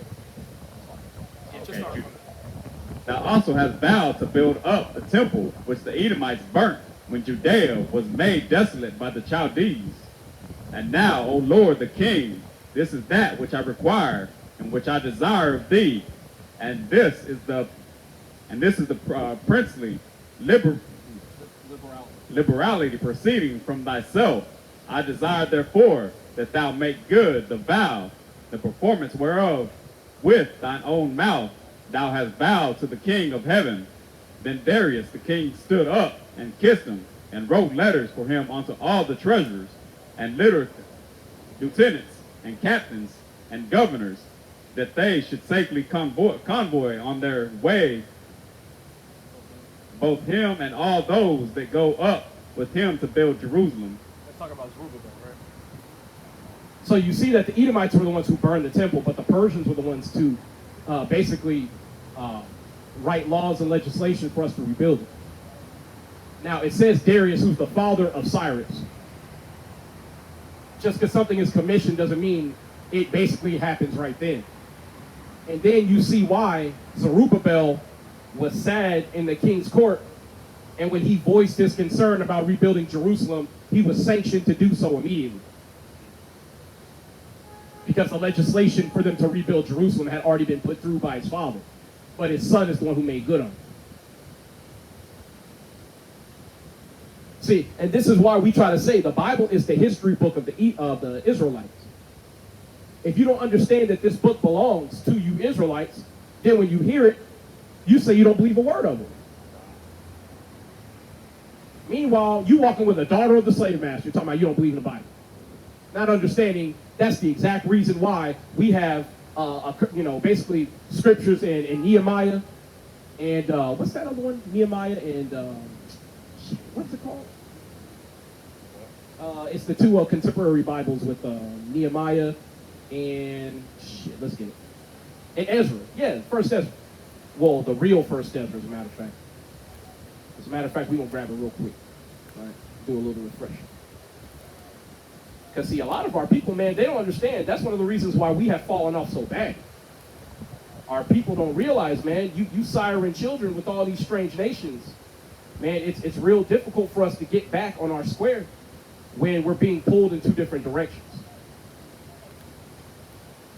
Right? Go to Nehemiah chapter...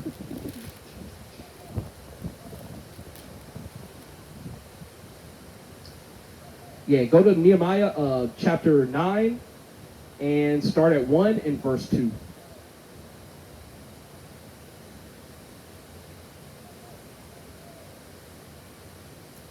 Nehemiah chapter 9, verse 1. Now in the 24th day of this month, the children of Israel were assembled with fasting and with sackcloth and earth upon them. How you doing, And King? the seed of Israel separated themselves from all strangers and stood and confessed their sins and the iniquities of their fathers. So even in the Bible, we had to have an accounting where we had to separate from the heathen. See, blacks, Hispanics, and Native Indians, you are God's chosen, man. You the Israelites. And I'm going to tell you, it's the spirit, man. Because you remember Sanballat and Tobias, the Ammonite and the Moabite, who were basically hired to frustrate the efforts of the Israelites and keep us from building the second temple and restoring Jerusalem. It's the spirit, man. All of a sudden, we have an Asian man walk behind us. See, again, man, these scriptures don't miss, bro. They don't miss. But see, when we try to tell our people about their history according to the Bible and how it reflects our behavior of today, they scoff. They look at us like, man, that can't be true. Meanwhile, you got a Mexican man walking with a literal dog. Literally. Because I would love for him to come up and tell me, what does that woman have that your women don't have already in spades? Especially the so-called Mexican woman. I'm gonna tell you, if I went with a so-called black woman, and I had to choose a wife, Mexican woman all day. Food on point, treatment on point. Might be a little jealous from time to time, but as long as you're doing what you're supposed to do, you're all right. Now, if you like kind of gallivanting around, you might get a razor blade or something pulled on you, but it's all right. I mean, she loves you. Might get hit with a car too. You know what I'm saying? You deal with a Puerto Rican woman or something. That's only because she loves you. And she don't understand that you can have sister wives in righteousness. You ain't supposed to be, whoremongering though. But still, I would prefer any of the daughters of Zion to one of these daughters of the slave master. You want seasoning? She talking about it's too much. You want to have fruit juice? She like, man, I can't have that outside. If I get that on my skin, I just burn up even more.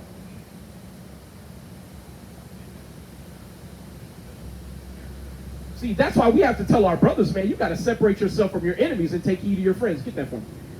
It's a rock.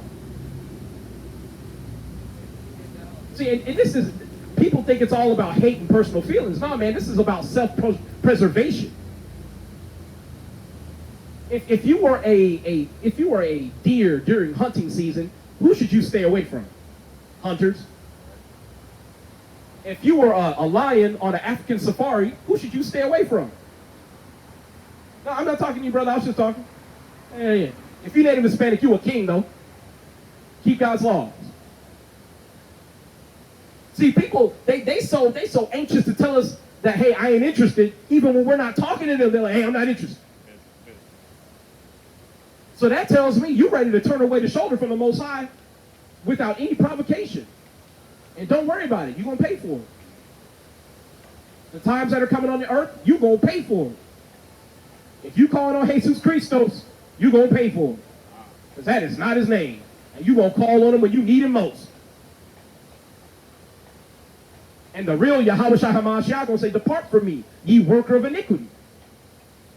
Or you sinful person. Ye who break my Father's laws. Give me Matthew 7:20 real quick. Read down to 22. We ain't out here making it up. We reading straight out the Bible. We try to let our people know to repent, come back to their God, and keep his laws. So that when you have need of the Most High God, you have favor with him. The last thing you want to be doing is being a career lawbreaker and then throwing yourself on the mercy of God's court. As if God is supposed to move heaven and earth for you when you do nothing for God. Go ahead and get it. It's Matthew chapter 7, verse 20. Wherefore by their fruits ye shall know them. Not every one that saith unto me, Lord, Lord, shall enter into the kingdom of heaven, but he that doeth the will of my Father, which is in heaven. Many will say to me in that day, Lord, Lord, have we not prophesied in thy name? And in thy name have cast out devils, and in thy name done many wonderful works. And then will I profess unto them, I never knew you, depart from me, ye that work iniquity. So Christ is going to tell a lot of our people, hey man, get away from me. Depart from me, ye who work iniquity. Depart from me, ye who don't have time to hear the word. Depart from me, ye who's too proud, saying that I can make my own way.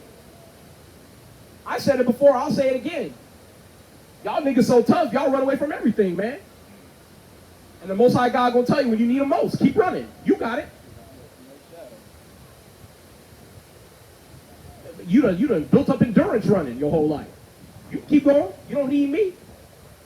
Give me Judges 10 and 13. As a matter of fact, it might be 14 through 15. Let me see it real quick.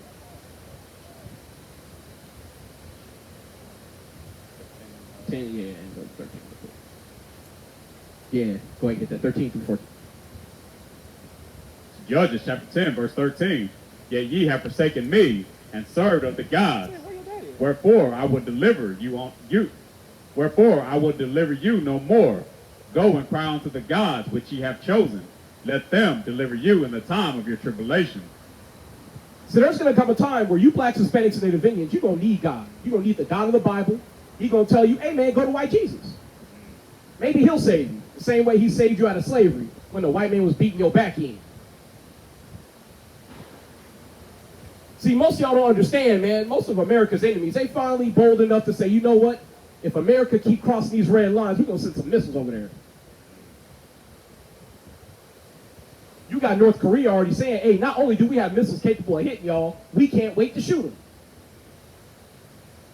You got Russia making power moves in the Strait of Hormuz. See, most of y'all don't know, Russia and China, they sailing their ships up and down that strait. And they dare America to do something about it. But see, if you read Ezekiel 38, Russia is to be a guard unto all these heathen nations. How y'all doing? Y'all believe in the Bible? You know what tribe you come from in it, brother? Oh, man, that's a shame, brother. Come on. I keep saying it, man. It's in the spirit that we're reading. There's going to come a day where you're going to call on Christ. And he's going to be like, hey, man, get away from me. What you calling on me for? You don't do nothing I tell you to do. See, and all of us get a taste of that through our parents, right? You go through your little rebellious phase where you're doing everything that they tell you not to do. And then all of a sudden come time to have a reward for something. And your mom and daddy tell you, hey man, you've been failing school, skipping class, cussing your teachers out, disobeying us. We ain't giving you shit. Y'all think God any different? Better read Hebrews 12. Most High God already let you know, man. The same way a father chastens his children is the same way the Most High God disciplines the Israelites. That's why it's important to understand, blacks, Hispanics, Native Indians, you are God's chosen. Hey, come talk about the Bible, King.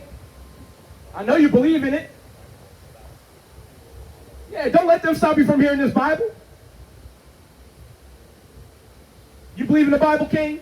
I do. Oh, yeah. You do? What tribe you come from in it? Do you know? What tribe? What tribe? Yes, sir. I'm a Gentile. Who told you that? I don't know. From my lineage, I've not been told about my connection to being a Jew. Okay. What is your father? Is he a so-called American black man? He's actually from Haiti. From Haiti? Not only are you an Israelite, you from Levi. You remember that war that the Haitians had with the French? Yeah. What happened to the French? The French lost and the Haitians won. And after they lost, has France been a world power ever since? No. You know what the blessing of Levi is? To strike through the loins of his adversaries, that they rise not again. You're an Israelite. Give me Acts 13:1. I want you to hear this before you go. Because they call you black, right? Yes. Did you know the N-word is in the Bible and it means black? The N-word? Yep, we're going to read it for you. Are you talking about the verse where it talks about someone being from Niger? Actually, get that in the NLT. I'm going to show you. It's not Niger, it's Niger. It's Greek. And it means black. You're going to get it in the NLT because it says the black man in the Bible. Okay. It's Acts chapter 13, verse 1 in the NLT. Among the prophets and teachers of the church at Antioch in Syria were Barnabas and Simeon, called the black man. Called what? Called the black man. What is this, brother?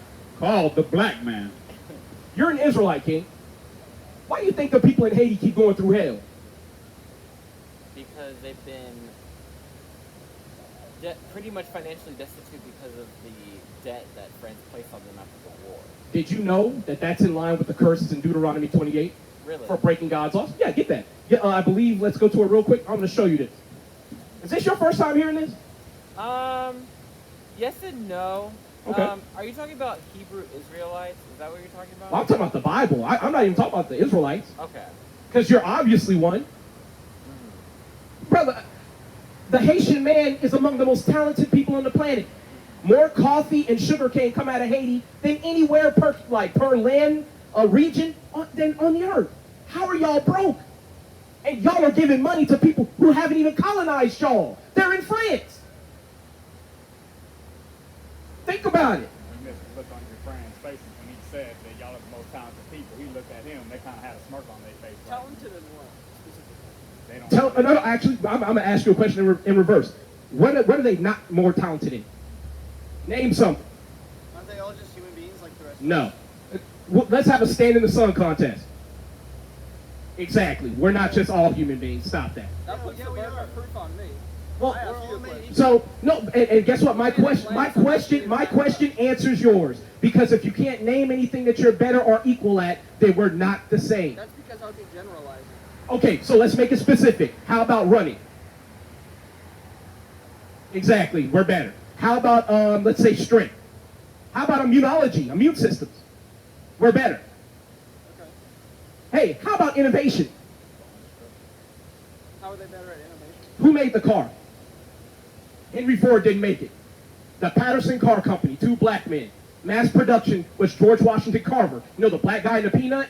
That's who gave him that idea. That's 2 black men that built a whole industry that your people own. Hey, how about McCormick seasoning? You know the McCormick tractors and all that? Did you know they stole that from Joe Anderson, a slave who invented the tractor? Hey, how about Jack Daniels? That's a recipe from a slave. Hey, how about Kentucky Fried Chicken? That's a recipe from the slave. Did you know Leviticus 2 says God likes fried chicken, cut in parts, mingled with flour and oil and fried? So, again, he asked, how are y'all better? I'll go down the list, but in his mind, nah, that's not true. Can't be. But I don't want to get distracted. I want to show you that curse, King, because I said I'd prove it. Okay? I'll get your question after that. But I do have one question, though. Sure. Thinking off the top of my head, what about the verse in the Bible where it says there's neither Jew nor Gentile, neither male nor female, neither slave nor free, for all Are one in Christ Jesus. one in Christ Jesus? Yes. Now, who is he talking about when he said Gentile? That passage is in Rome. I'm pretty sure that passage is in. Okay, I'm gonna say Romans. I could be wrong, but I'm pretty sure it's in Romans. And who he's addressing is the Roman believers. He's addressing the saints that are at Rome. Who are the saints in the Bible? Anyone who believes in Jesus Christ. Nope. According to Psalms 148, the saints are the Israelites. Also, I believe it's Psalms 50 and 5. Those who made a covenant with God by blood sacrifice. Who made a covenant with God by blood sacrifice? The Israelites did. Who else did? Nobody. But I do have this one question though. So there is the New Testament, and it's very important that the Old Testament, because it allows us to understand God's decrees about his covenant with the Israelites. Sure. But he also does make it clear too that it's not just supposed to be God and Israel and the rest of the world. Israel was supposed to bless the world, and they didn't really follow that out. And so Jesus Christ came down, and then he presented the kingdom to the Israelites, essentially saying, repent, for the kingdom of God is at hand. And what some people would believe is that God was actually giving them an opportunity to accept this kingdom that he was going to set forth, but they rejected him. And so Hold on. Baby steps. Did all the Israelites reject it? the religious leaders did. Okay. The Pharisees Well, and the Sadducees. do you know who Caiaphas, the high priest, is? Yes, I do. And what did he prophesy that same year Christ died? He prophesied that one man must die for the whole nation of Israel. But from what the Hold on. Think about that for a second. If that's a prophecy sent from God, we didn't reject Christ to get him crucified. That was the way God wrote the story. Why did Christ shed his blood? Give me Hebrews 9. I want to show you according to the Bible. Let's read the Bible. Blood because sin requires that there needs to be blood shed. God Okay. made that clear in the Garden of Eden when he gave them animal skin. Okay, before you go, I want to clarify that. Christ shed his blood for the reconciliation of the Israelites, to return them to the Most High, because we're separated by sin, yes? And that's everyone. But Everyone's separated. what is by sin, brother? Sin is anything that we do, think, or say that separates us from the Lord. Is it pretty much missing the mark? No, The word sin and that's is what the you're marker's told. definition. That's what you're told. 1 John 3 tells you sin is the transgression of the law. Which the And law, who was given the law? The law was given to Israel. However, does it not say in the Bible that there's a law written on everyone's hearts? Now, That's why- that's in Paul's letters, and he was talking to the saints, who are the Israelites. How can you follow a law that was never given to you, brother? My question is, if he's talking to the saints that were the Israelites, then why did he go into that whole section from Romans 9 through 11 where he's talking about how Israel is not Israel and the church are two different entities. However, the church benefits from the blessing that Israel has of the patriarchy and the law and the prophets and that sort of thing. It makes it seem as if the it seems that they're two different entities. And the reason why I'm saying that is it doesn't make sense for him to be selling that to Israelites, because the Israelites would have known that they were different from the Jewish. I mean, Israelite would have known these things. But if he's speaking to the Gentiles, it would make sense for God to make this distinction of, hey, don't get prideful, don't get boastful, because you actually get these blessings from Israel. And so I say it like that to say it appears the implication is that the Roman believers are actually Gentiles. Now hold on. Have Israelites ever been called Gentiles in the Bible? No. Give me 1 Corinthians 12:1. This is where the rift is. You think that the word Gentile automatically means like non-believer or Not a non-believer, heathen. but not Jewish. Not an Israelite, right? Because to be Judah or Jewish means your southern kingdom, Judah, Benjamin, or Levi. There's northern kingdom as well. But we don't know what actually happened to this kingdom. Yes, we do. They It's got in Second Ezra. Well, they got taken over by Assyria. And then what? And then they were scattered all across the world. Right. And where did they go? Second Ezra. Yes, sir. It was part of the Septuagint, which was the Greek Bible, in the 1611 KJV. It is canon. And it's in Second Ezra chapter 13, verse 40. I haven't heard of Second Ezra. Cool. I just go based on the. Well, yeah, but it talks about the lost 10 tribes coming to the land where never mankind dwelt to keep the commandments. And that land is called Arsarit. Arsarit is here. When Columbus came here, he had a Hebrew interpreter named Louis de Torres, a black man who spoke Hebrew. If Columbus was going to India, why would he have a Hebrew interpreter? He's a Catholic man who read Second Ezra. I don't know, because I've never been told about Second Ezra. I know, and that's why we're here, brother. I'm not saying this to put you on the spot. I just want the gears to turn. Because if I'm going to a country in the middle of the islands near Australia, but I'm bringing a guy who speaks Spanish for some reason as an interpreter. What am I assuming about the populace on that island? So they know how to speak. That they speak Spanish. So if Columbus brought a man who spoke Hebrew, what was he thinking would be the result of that? In that scenario that you're presenting, he would be stating that these people would speak Hebrew. Correct. I will say this though, I just never heard of that before, so I'm basing it off of Yeah. what you just said. Yeah, I know you don't know everything. That's why we're out here, King. But let's get this in 1 Corinthians 12. Yeah, you got it. Go straight to it. 1 Corinthians chapter 12. Now concerning spiritual gifts, brethren, I would not have you ignorant. Ye know that you were Gentiles carried away unto these dumb idols, even as you were led. Where? So what tribe was Paul from? Paul was from the tribe of Benjamin. He was an Israelite from the tribe of Benjamin. When he says brethren, he's talking about people of his kindred. And he makes it really clear because then, am I able to pull up? Yeah, scripture go ahead, too? pull him. Yeah. I know that Rome here.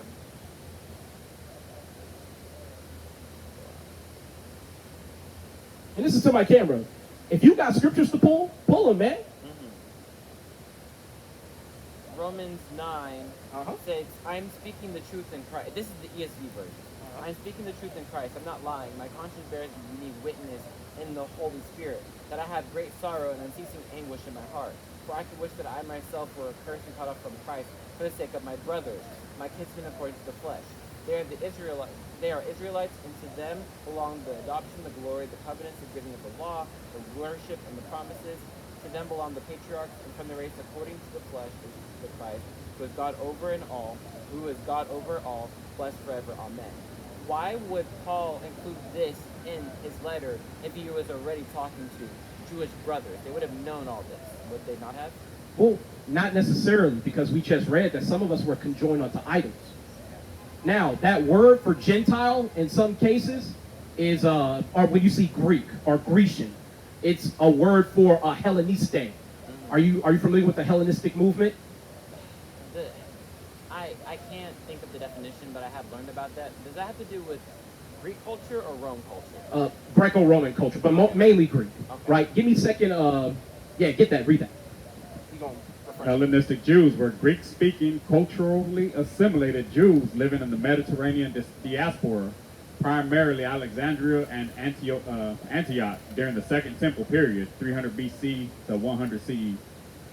Now, you had Greek-speaking Jews who were worshiping Diana, the Queen of Heaven, Jupiter, all the Greek gods. Now, you have to understand, the books of 1st and 2nd Maccabees let you know that it was outlawed for us to be called Jews. I'm going to prove it to you. Isn't that a part of the Apocrypha? It is. but it was part of the original Bible. The Dead Sea Scrolls, the Septuagint.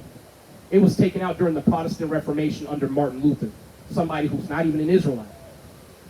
Right? Check this out. This is 2 Maccabees 6:6. Neither was it lawful for a man to keep Sabbath days or ancient feasts, or to profess himself at all to be a Jew. So, brother, if you're not allowed to be called a Haitian man here in America, well, what do you call yourself? They would just say you're a black man. You're black, you're American. Hell, you could be anything but Haitian. Well, what if they say you can't be called a Jew? What's the logical thing you'd be called if the person who outlawed you from it is Greek? Sorry, say that one more time? If you're outlawed from being called a Jew and the person who outlawed it is Greek, then what would you call yourself? If you're allowed from calling yourself a Jew because the person who subjected you under that is Greek, you would call yourself anything but Jewish. But likely you call yourself a Greek. Yes. Same way you call yourself an American. Now the gears are turning. But So, we live in America, and I was born here in America, therefore I am an American citizen. are you familiar with a demonym and an ethnonym? No, I'm not familiar with An it. ethnonym is when you have a name after your tribe, your blood tribe, and then a demonym is when you're named after a place. So your demonym is an American, but your ethnonym is an Israelite from the tribe of Levi. That's why it's important, because there are 12 bloodlines or 12 patriarchs from which the Israelites descend. And I can identify each one by the blessings or the curses. For instance, on the Isle of Haiti, who are those people to y'all's east that y'all don't get along with? The Dominican Republic. Why don't y'all get along with them people? I'm trying to remember why. I know that right now, or they were, I'm going to say this, I don't remember. Guess what? Y'all don't have a reason to hate each other. That's why you don't remember.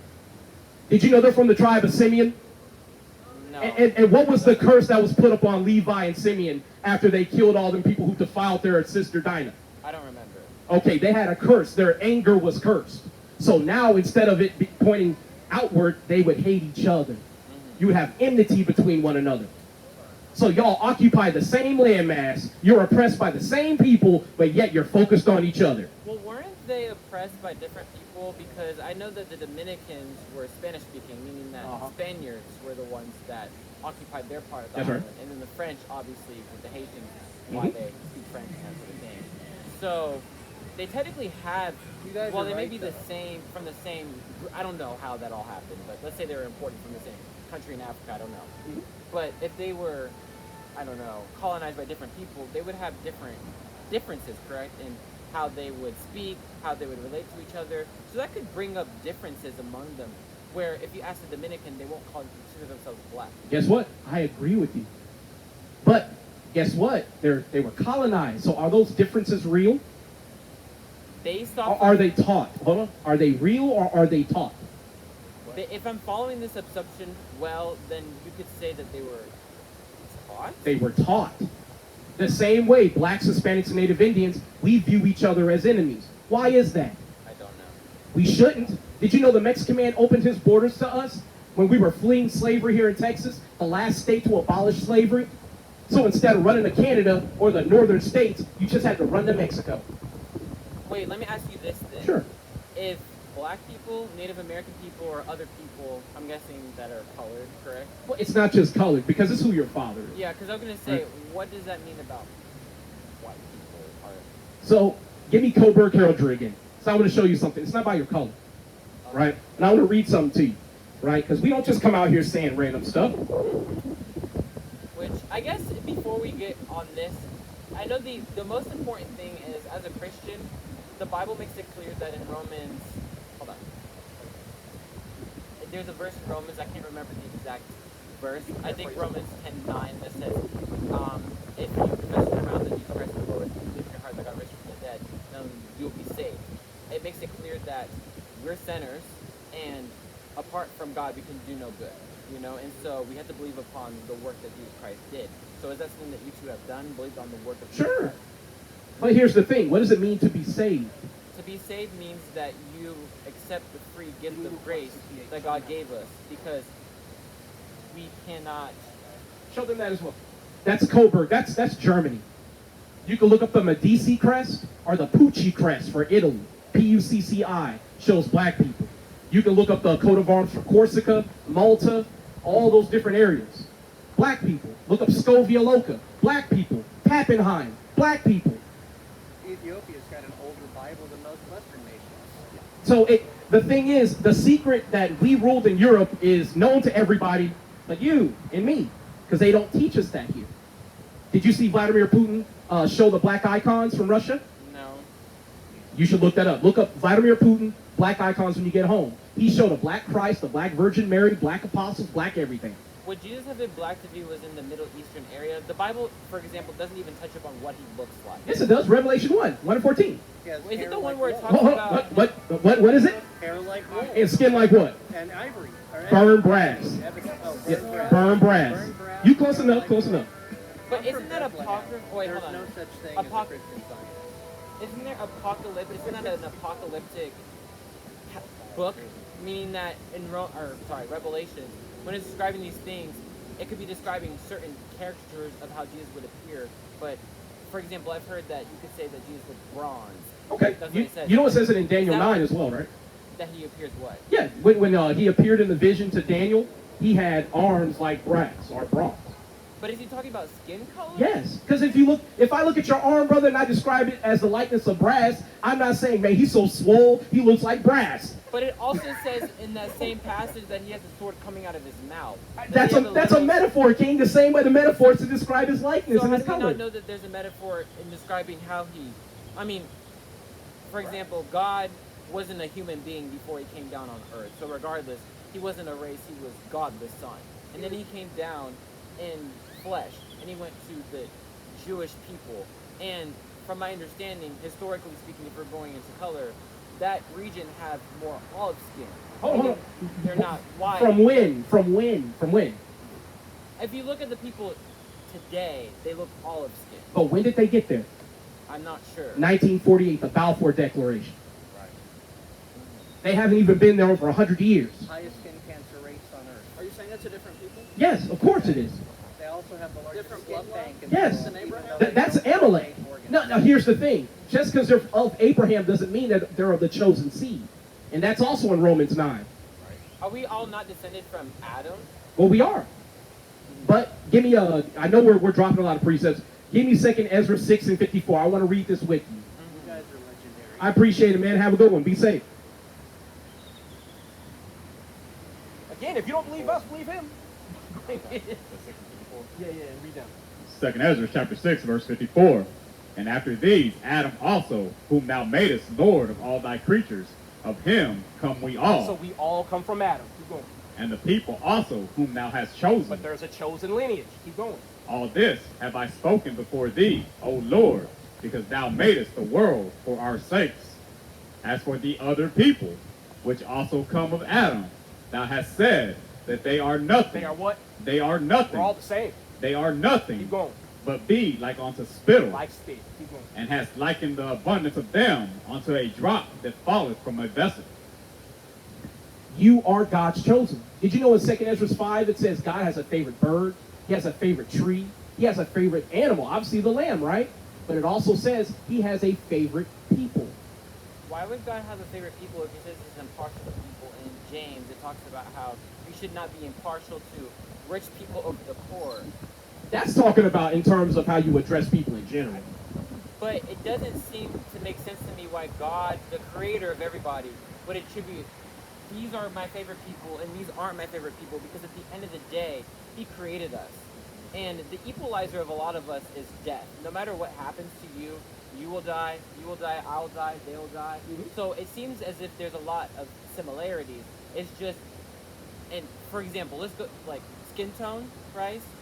Skin tone wise, it would seem as if people have different pigmentation because after, I don't know, God spread out people throughout the regions. He told them to spread out, right? Certain people are going to go to certain regions where maybe the sun beats down further or harder on them, or maybe in other parts of the world it doesn't. So I don't know if skin tone is anything more than just skin tone. We're not talking about skin tone. We're talking about bloodlines. Because when you read the book of Hosea, it says the children of Ephraim are like a cake unturned. If you're cooking a cake on one side and you never turn it over, cooking a pancake. But isn't that a simile? a cake. It's like a cake. It is, upturned. and it's describing the likeness of the people. Some of the people are very dark, like they're burned, and some of the people are very light, like they're uncooked. Okay. As a matter of fact, show them that. You know what that is? No. That's Blake Griffith's son. He's a Haitian man. He be from the tribe of Levi, though he don't look it. So it's not about color. It's about your father. That's why I haven't talked to y'all yet, because I can ask you who your fathers are. And you're probably going to tell me Irish, Scottish, German, all those things. I can show you evidence if you read a book from Whence the Black Irish. If you read the slave manifests that are in that book, it shows the slaves coming over with names like McGinnis, McLeod, McDougal. You know what the word Dougal means? Black. How about Duff? Black. Goes back to the term Duvgal or Dubgale, meaning black stranger. You know, Fingal and Dubgal, white stranger, black stranger, those are the Vikings. So it's not about race. Most people don't know this either. That's why I'm going to tell you, it's God that why you're here right now. But check this out. This is an excerpt from Professor Boyd Dawkins, professor of geology, Manchester University, London, 1879. The original people of Britain, France, Spain, and England were short black men about 5 feet and 6 inches in height. What does that look like? Looks like me. Well, one thing I can say is if I want to, I can look into this further. I'll be honest, I've never heard these things. I just go based on what Scripture says, and I believe, regardless of what we believe, salvation is through Jesus Christ. And Sure. if you confess with your mouth that Jesus Christ is Lord and believe in your heart that God raised him from the dead, then you'll be saved. And so, right now, we're just on a little trip, and I want to make sure that we have time to go do other things. But do you think Okay. I pray for you guys? Well, don't pray in public. Remember what Christ said, enter into your closet, shut the door, and pray in private. So you pray in secret so God can reward you openly. I can't pray for you guys in public right now. No, because why would I want you to break the laws of God? But we're not under the law of Moses anymore. We're under Yes, we are. In Matthew 23:1, what did Christ tell you to do? He said, all that the Pharisees bid you, observe and do, but do not after their works, because they say and do not. But isn't he talking to the Israelites? Yes. Who else would he be talking to? According to John 18, that's who he talked to his whole ministry. He never talked to anybody else. Okay. Well, that's not... The only time he talked to a heathen was the Syrophoenician woman who wanted her daughter healed, and then Pontius Pilate. And didn't he also talk to another woman who asked... The woman at the well? Okay, you said Syrophoenician woman. I was thinking of the woman at the well, which she was from, a Samaritan. Yeah, but didn't she say, art thou greater than our father Jacob? She did. What would that make her? An Israelite. Mm-hmm. And where was she at? Samaria. Who was there before they were kicked out by the Assyrians? The northern kingdom. And didn't Christ tarry 2 days with them, ministering? Now you see why he did it. Because they were Israelites. Well, what... Okay, if I can pray in private then for you. Sure. What can I pray for you specifically about? So continue in the works of God and keep the law. Okay. And what were your guys' names? My name is Haya El, as in Haya, Haya, and then El. Hyatt L. Haya El. Haya El. Haya L. Yes, sir. What was your name? Aman and Haya. Haya El. Yes, sir. What's your name? Jodel. Jodel. It means lively power. My middle name's Justice. So Justin, Justice, lively power of justice. Is that a Hebrew name? Oh, yes. Yeah. You don't want So, to know what I'm on? That's something? yeah, nobody ever asked what your name means. What's your name? I'm on. Well, I think I understand that you guys had a lot of information you wanted to impress on me. So I think that's cool that you took the time to have this conversation. Sure. I appreciate that. I hope you guys take care, and God bless you guys. God bless you. What's God's real name before you go? Are we going to say Jehovah? Or No, they're J is only 500 years old. Talk about Yahweh? There are no E's in Paleo Hebrew. Well, no, it's just the consonants. Well, no, I get that, but they didn't have the sound for E. They had I. They didn't have E. I am who I am. It's no U's in Paleo Hebrew. It's Yahweh and Yahweh Shai. Right? But if y'all are you like Irish, Scottish? Scottish. So you should look up Oliver Cromwell. That's the man who was pushing the Irish and the Scots into the Highlands. You know, the Highlanders, Scots and Irish. Eventually they were being deported. You know, the Barbary slave trade. Not that one. Well, that's when they say the European slave trade. But that's when we were thrown out of power in Europe, and they were taking us to the northern regions of Africa, like Algeria, all that type of stuff, Morocco and all that. right? But you should look up Oliver Cromwell. Are you Italian by chance? I'm a little bit, yeah. Southern Italian? Yeah. Yeah. Hey, you know the proverb about Italians having nigger blood? No. There is one. Why do you think Italians were treated like trash when they came here? That's why. His name is, you talking about Rocky Marciano. You know who Rocky Marciano is, right? The boxer? You should, man. Come on. You know Rocky is based off of him, right? Oh, really? So in Philadelphia, where they had that statue of Sylvester Stallone, they should have built it to Rocky Marciano. Okay. Or Jack Johnson, but yeah, they hate both them groups of people, so hey. But you know Sylvester Stallone? He's Southern Italian. Okay. You know he was a porn star before he was a movie star, right? I did not know. Yes, he was. That's why he's called the Italian Stallion. And Arnold Schwarzenegger's from Austria, right? What's his last name mean? Schwarzenegger. Schwartz meaning black, Negger meaning Negro. Black Negro. We're everywhere, and we look like everybody. That's why I didn't say white people aren't Israelites, because some of us look white. Now, I'm going to tell you, when you stop at our spots, most people don't know the history like I do. I make it my job to know where we went, right? But now that you know these things, it's your job to see who your fathers are, right? Well, All right, I guys. appreciate the conversation. I course. do have a quick question. Sure, what's up? So I was curious, with these secondary issues, I'm wondering if y'all are out here, why don't y'all also include primary issues like salvific ones to We- preach the gospel? We do. So one of the things that we try to preach is what salvation is. Give me Luke 1:68 real quick. Because it'll be quick, right? Because when you preach about salvation, it's not just, oh yeah, keep or do what's right and go to heaven. Yeah. Heaven is on earth. If you read Revelation 21, it says Jerusalem comes out of the clouds, out of heaven, as a bride adorned for her husband. Well, eventually. Eventually. That's after Christ has returned, and this is the very end. It's like the Disney ending, right? Yeah. Check this out. This is what salvation is. Luke chapter 1, verse 68. Blessed be the Lord God of Israel, for he hath visited and redeemed his people, and he hath raised up a horn of salvation for us in the house of his servant David, as he spake by the mouth of his holy prophets, which have been since the world began, that we should be saved from our enemies and from the hand of all that hate us, to perform the mercy promised to our fathers, and to remember his holy covenant, the oath which he sware to our father Abraham. That's all we need. So that's what salvation is. Salvation isn't just world peace. Yeah. First, the Israelites have to be saved from their enemies. Well, where are the Israelites at? Everywhere. We've been scattered to all lands. You know who the Manik people are of Thailand? M-A-N-I-Q? Are the Sekai, S-E-K-A-I, meaning slave. They're the Negritos that are scattered throughout Malaysia, which means little black people. Ever played that game Dark Souls? No. Man, come on, y'all nerds like me, y'all ain't played that game? Come on, I'm man. not talking about worldly salvation from other captors or oppressors. Okay. I'm talking about eternal salvation. But what does it mean to have eternal salvation? Because first, in order to obtain eternal salvation, you have to be saved from your current predicament, yes? No. Well, how are you going to get it? Explain what you're saying by be saved from your current predicament. Are you saying that if a slave were to be sent to, you first have to be set free physically? Correct. Why is that?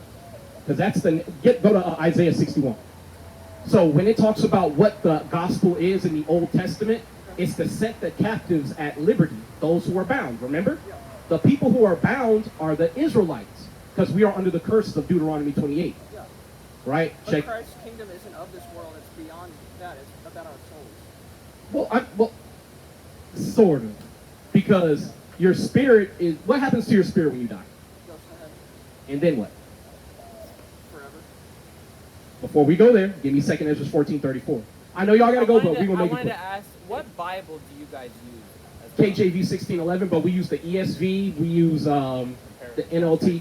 Yeah, comparative translations. We use them all. Thank But you. check this out real quick. Yeah, 34 through 35. And this is Second Ezra, which isn't in my Bible, so I'm not immediately going to take this as canon, but That's I'll fine. look into it. Second Ezra chapter 14, verse 34. Therefore, if so be that ye will subdue your own understanding and reform your hearts, ye shall be kept alive, and after death ye shall obtain mercy. For after death shall the judgment come, when we shall live again, and then shall the names of the righteous be manifest, and the works of the ungodly shall be declared. Now, I know you don't hold that as canon yet. You don't know whether to or not, right? But there's evidence. in Revelation 1 and 7, where it says, all eyes shall see him, even those which pierced him. Well, how are the people who pierced Christ's side and hung him on the cross 2,000 years ago, how are they going to see him? Final judgment. Well, but the thing is, remember John the Baptist, when Christ said, if thou shalt receive it, John the Baptist is Elijah.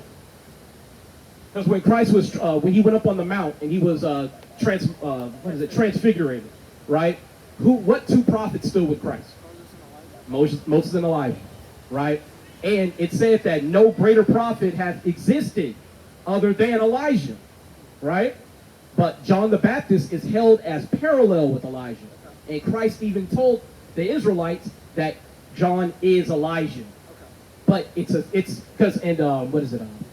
It's Ecclesiastes 1, where it says there's no remembrance of times past. So when your soul goes up, you die, you receive a judgment. The context of that verse. Sure, let's go to it.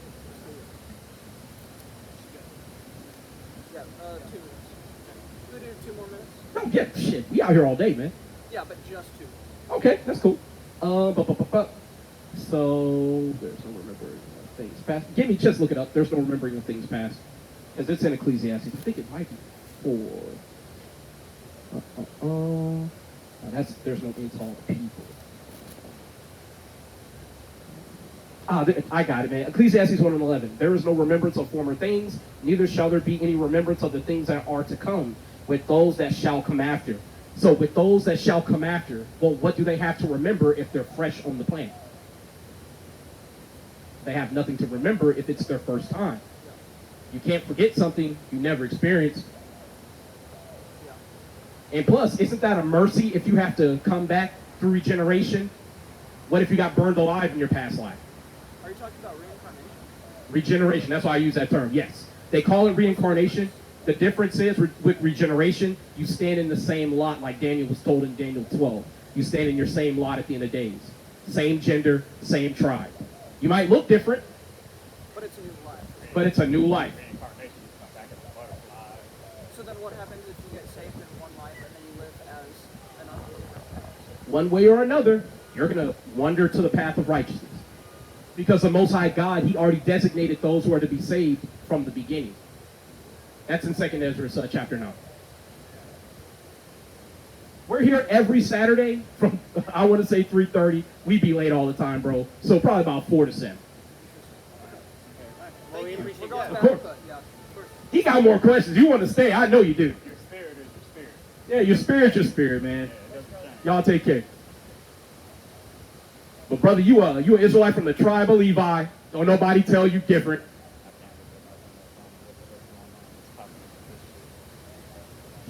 Boy, both our phones fucking up, boy. What time is it? 6:37. All right, cool.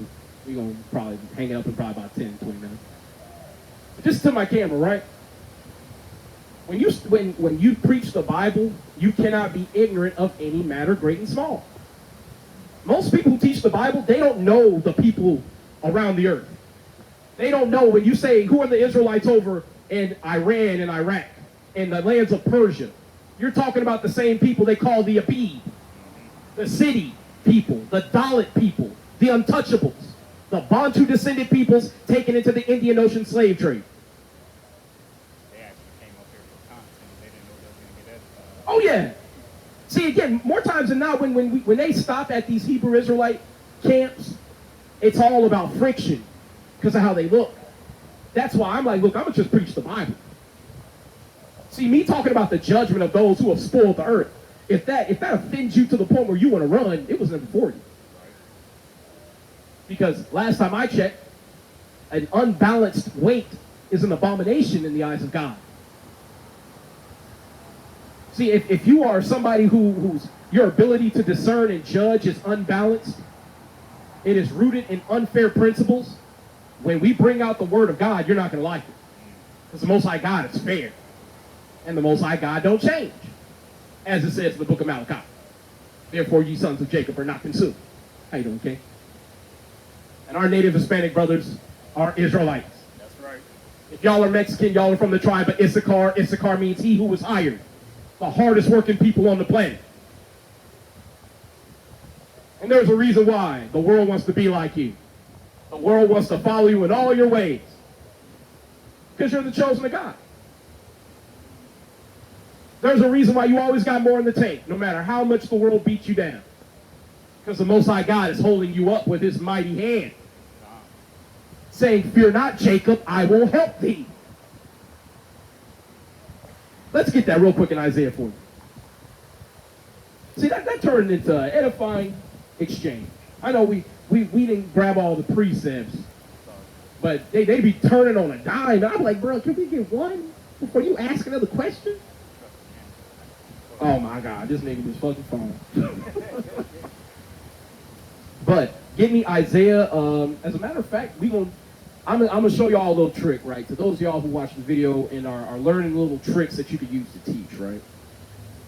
When you line up scriptures, what you can do is whenever somebody comes up and you need to prove a point, you could do something I like to call rapid fire, right? So we're going to go to Isaiah 40 and 15 through 17 to show that the Most High God don't love everybody. And then we're going to go to Isaiah 41, 42. All right, 41 and 42 to show you that the Most High God don't love everybody, but he sure as hell love the Israelites. If you can line your precept up chapter by chapter, because that's how you're going to read the Bible anyway, then you could rapid fire somebody, throw off, shoot off 3 or 4 precepts, and then they got to retaliate. Most of the time, they're like, damn, I didn't know any of that was in there. So not only are you illustrating their ignorance of the Bible, you're illustrating their lack of meticulousness. They're not even looking carefully at the Bible. They're just opening the cover and closing the book. Go ahead and get it, brother. It's Isaiah chapter 40, verse 15. Behold, the nations are as a drop of a bucket, and are counted as the small dust of the balance. Behold, he taketh up the isles as a very little thing, and Lebanon is not sufficient to burn, nor the beast thereof sufficient for a burnt offering. All nations before him are as nothing, and they are counted to him less than nothing, and vanity. So the Most High God counts all the nations as nothing. But let's go to Isaiah 41 and verse 8 and read down all the way through 14. Isaiah chapter 41, verse 8. But thou, Israel, art my servant, Jacob, whom I have chosen, the seed of Abraham, my friend. Thou, whom I have taken from the ends of the earth, and called thee from the chief men thereof, and said unto thee, Thou art my servant, I have chosen thee, and not cast thee away. Fear thou not, for I am with thee. Be not dismayed, for I am thy God. I will strengthen thee. Yea, I will help thee. Yea, I will uphold thee with the right hand of my righteousness. See, we have to let our people know that the Most High God hasn't forsaken you. He has not cast you away. And out of all the people groups of the earth, the Israelites are the only people that God is concerned about. Why is that? Because they're suffering at the hands of the heathen. It would be one thing if the heathen were all being righteous and doing their best to keep God's laws, but we know that is not the reality of things. That's why when our people come up trying to argue for the salvation of the heathen despite their wickedness, I find it incredible, to be honest. Despite all of their behavior contrary to God's laws and the abuse that they put on the Israelites, our people are still arguing for their salvation. Not understanding their salvation is going to be secured under serving you. Blacks, Hispanics, Native Indians, the real Israelites. Y'all got to understand, the world is out of course because we are on the bottom. See, and I understand his friends, they didn't want to hear that because they assume, well, I look white, so it can't be for me.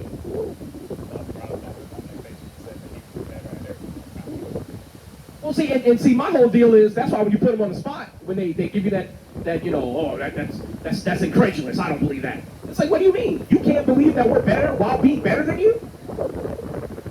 That's why when I said, let's go stand in the sun, have a little contest, see who's standing the longest. All of a sudden, it's like, oh, it's just about color. It's like, no, like, it's durability. See what I'm saying? They always try to whittle it down just the color. Like, no, that's what you do. That's not what we do. Then when I started going through inventions, creativity, athletics, ability, all of a sudden, the reality dawns on them like, oh, damn, they are better than us. Like, yeah, that's what we've been trying to tell you. Yeah, and here's the thing, and this is to you brothers who go preach. A lot of y'all are not in the right spirit when you're talking to these heathen. Y'all are too busy trying to build bridges to the people who burn them down. Blacks, Hispanics, Native Indians, you are demonstrably better than all the other people here in America. Right. Unless they happen to be another brand of Israelite from far, far away, you are usually better. Look at all the sports here. Look at all the creativity and art here. Blacks and Hispanics all day. Look at food and culinary arts. Blacks and Hispanics and Native Indians all day. Toughness and durability. Blacks and Hispanics and Native Indians all day long. Stop telling yourself you're the same as us, because you don't hold a candle to us. I don't care how many times you read in your history book about a slave owner being venerated because of his deeds that his white brethren recorded and lied about. But anyway, keep going, brother. Verse 11, behold, all they that were incensed against thee shall be ashamed and confounded. They shall be as nothing, and they that strive with thee shall perish. Thou shalt seek them, and shalt not find them, even them that contended with thee. They that war against thee shall be as nothing, and as a thing of naught.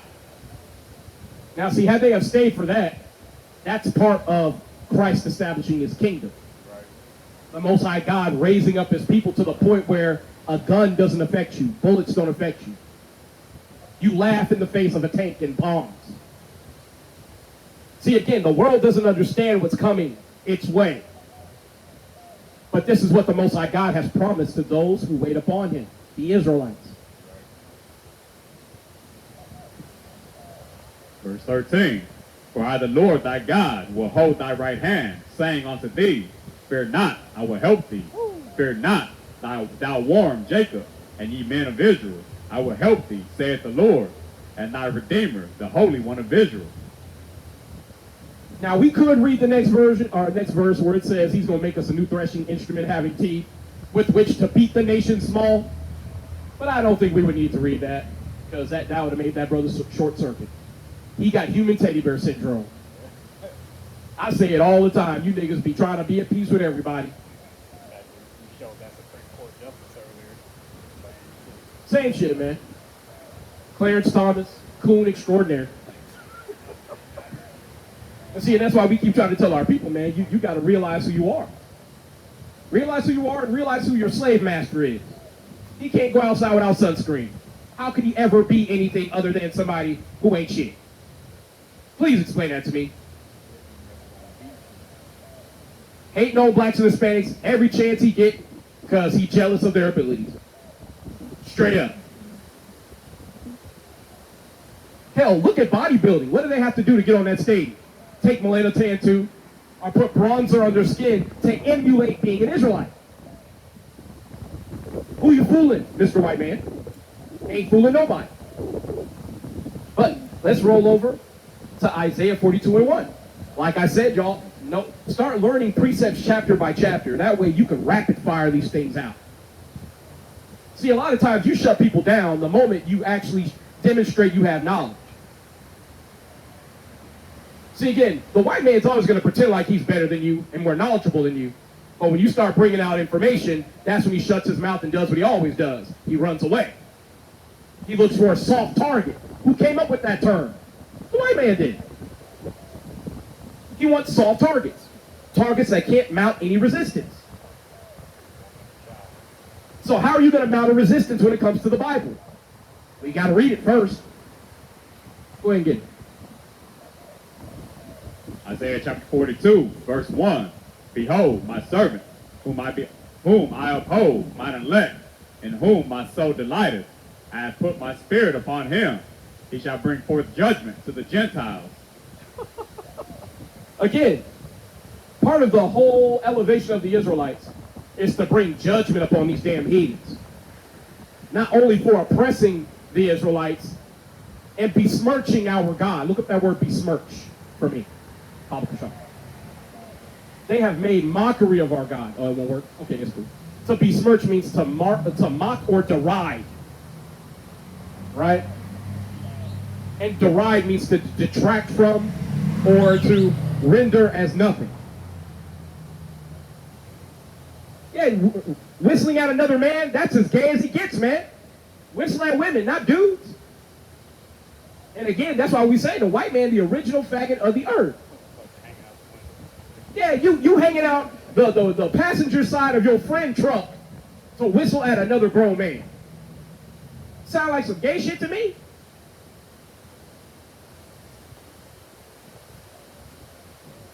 See, again, that's why you have to understand these scriptures, man. Ain't nobody worse than Esau. You have to be circumspect and be aware of where you are at. That's why despite that brother having all that knowledge, he's still stuck because he ain't got the wisdom of the scriptures. He's stuck. He got all that information but can't put it into practice. He don't know why his people are in a lower state. He think it's because they just paying money to somebody. Okay, if that's the case, why y'all hating on the Trinidadians right next door? That ain't got nothing to do with you paying bills to another fucking nation. Ain't got nothing to do with it.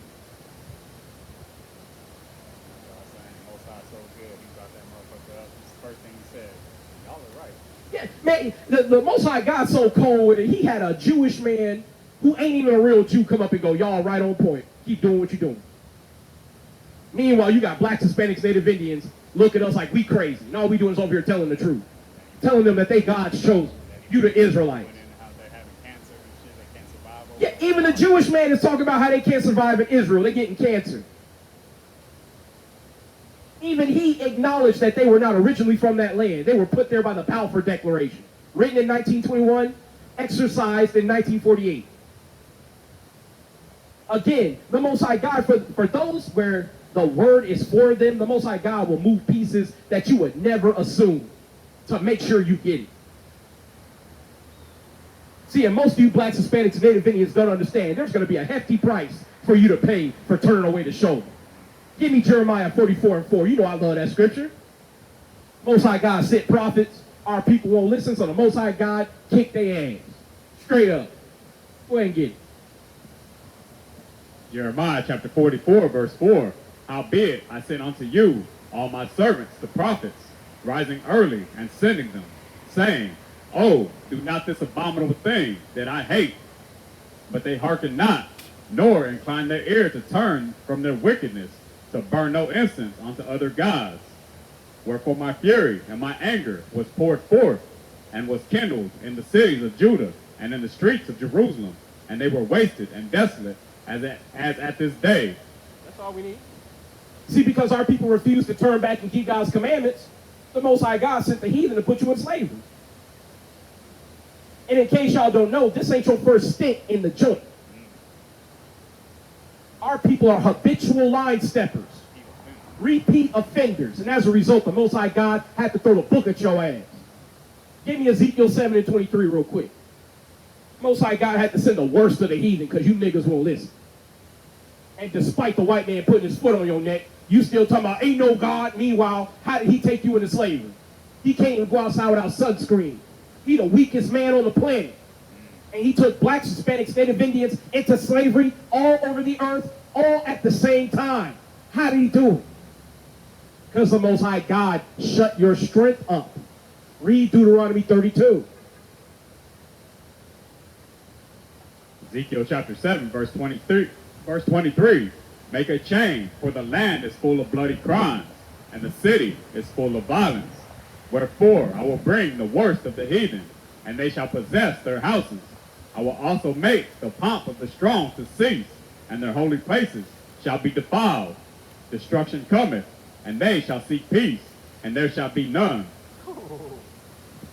Hey man, y'all don't realize, man, the Most High God don't just threaten. He deliver on his promises. It's a promise. Most High God ain't threatening nothing. He telling you what's going to happen.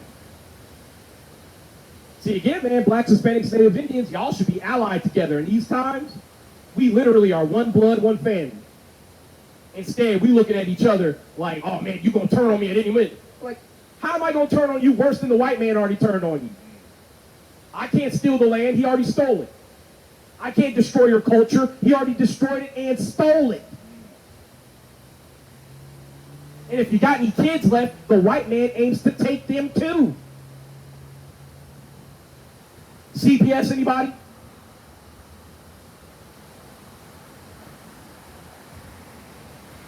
See, again, man, if we would read the curses of Deuteronomy 28, the gears would start turning and you would realize, oh shit, Most High God cold with it. I didn't even know he did it. But he accomplished everything he promised. Give me Hosea 4 and read 1. I'll read 1 through 2 and then skip down to 6. It's milk, but at the same time, though, you babies need it. So I'm going to tell you, if you ain't been reading the Bible, you are likened unto an infant. And I'm not out here bragging because I'm about 7 years old. You know what I'm saying? We fucking little kids. We ain't even teenagers. Yeah, for real. Hosea chapter 4, verse 1. Hear the word of the Lord, ye children of Israel. For the Lord hath a controversy with the inhabitants of the land, because there is no truth, nor mercy, nor knowledge of God in the land. By swearing and lying and killing and stealing and committing adultery, they break out, and blood toucheth blood. So because we transgressed God's covenant and we oppressed one another, the Most High God turned us over into the hands of our enemies.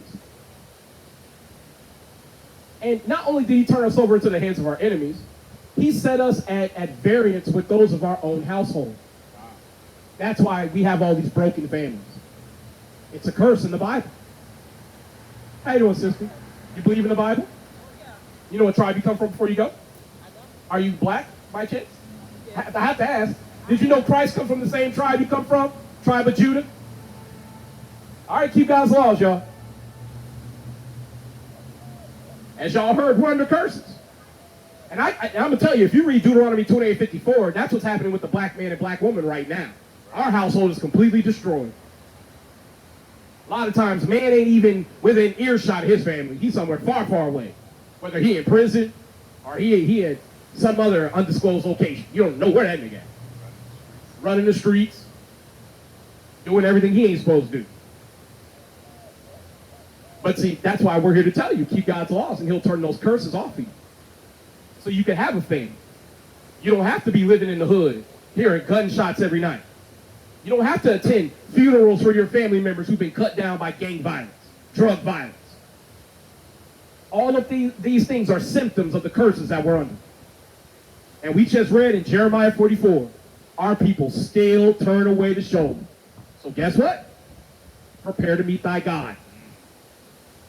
Give me Amos 4 real quick. We gonna grab that and we gonna punctuate it on that, right? And this is Malachi 3 and 6. For I am the Lord thy God. For I am the Lord, I change not. Therefore ye sons of Jacob are not consumed. So the things spoken of old apply today. God ain't changing, right? But that Amos 4 and start at verse. Let me look at it here. Should be the last As a matter of fact, start at 6 and read all the way down to the end, and we're done. Amos chapter 4, verse 6. Bring it up. And I also have given you cleanness of teeth in all your cities, and want of bread in all your places. Yet have ye not returned unto me, saith the Lord. Baby steps. So the Most High God, he took away our bountiful crops, whether he caused them to fail through natural means, weather, parasites, blights, or he sent somebody to rule over you and steal it.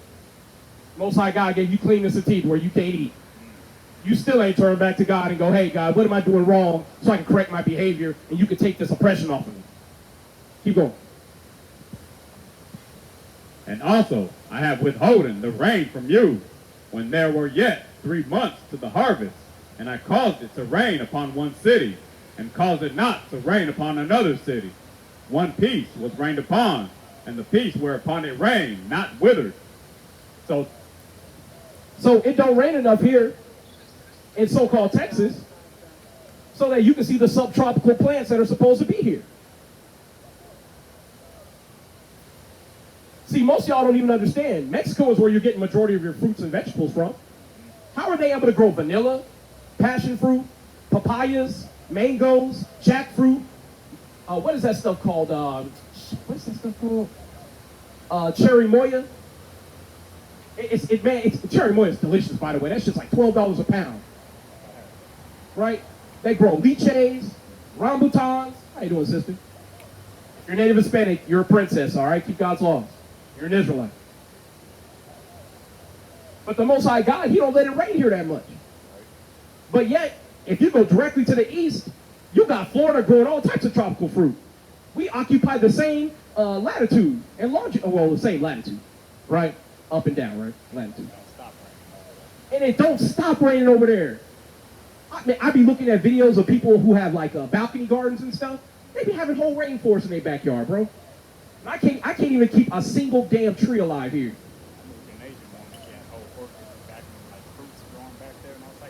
Big ass fruits too, boy.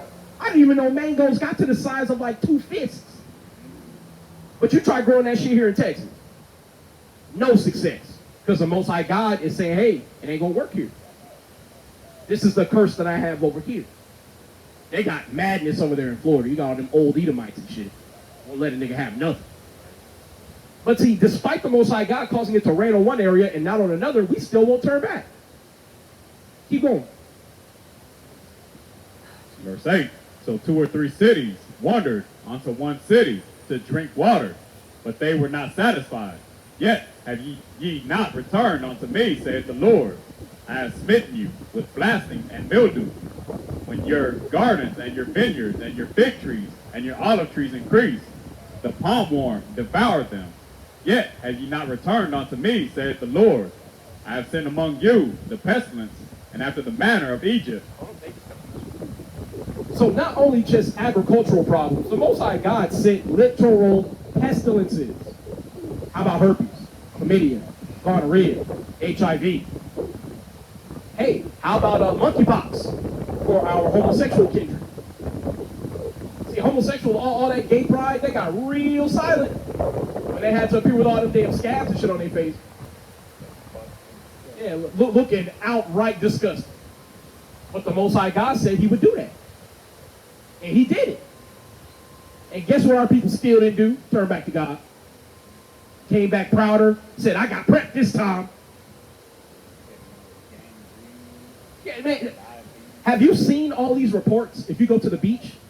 So basically, because the water is stagnant on these beaches and all the dead bodies and stuff, now they have flesh-eating bacteria in the fucking sand.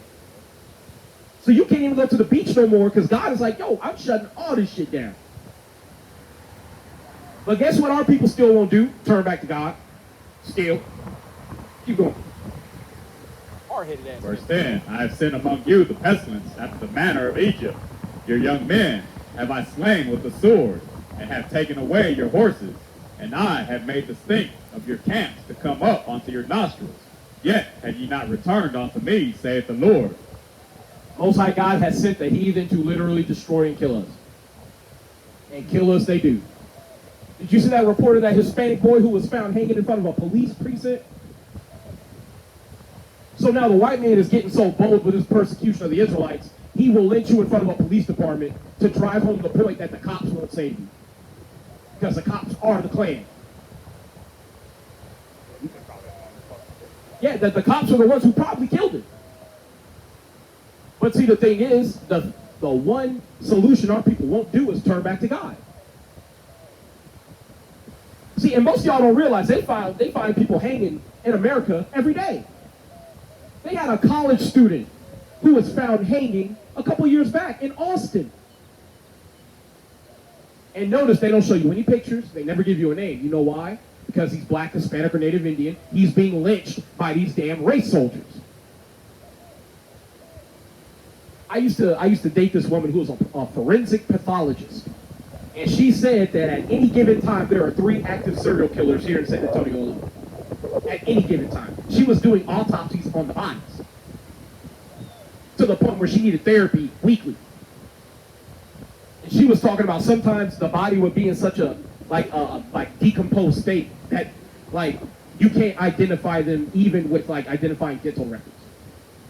That's how behind they are at finding all these bodies. If you drive around at 4 and 5 o'clock in the morning, don't you see the police driving through the city and around the parks? What do you think they're doing? Collecting dead bodies. That's why usually when you find one, it's near one of these waterways where nobody goes. But if you go through these parks early in the morning, you got people who OD, You've got killers who are walking around who are opportunistic killers, and they're just falling upon people as they find them. But for all of this tumult, all of this suffering, guess what we won't do? Call on God, do what God told us to do. So guess what? It keeps happening.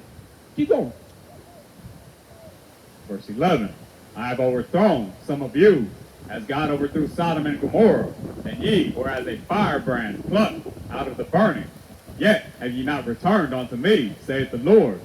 Therefore thus will I do unto thee, O Israel, and because I will do this unto thee, prepare to meet thy God, O Israel. That's all we need. See, y'all need to understand, because we won't turn on to God, God said, fine, I'm coming to get your ass myself. You blacks, Hispanics, and Native Indians don't understand how much God actually loves his people. Why do you think Christ said that I came to get the lost sheep of the house of Israel? Most High God loves you so much, he sent his son to get you. And even then, most of you still wouldn't turn back. The same way you won't turn back today, talking about Christ said not to keep the law. Misconstruing Christ's words so you could do what you want to do and keep breaking God's laws, not understanding that's going to be to your damnation.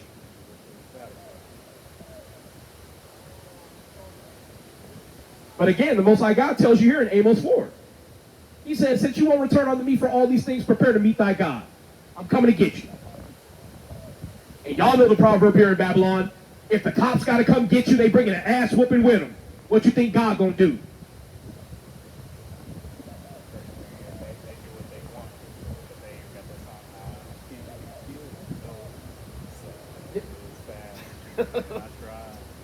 I can't get no satisfaction.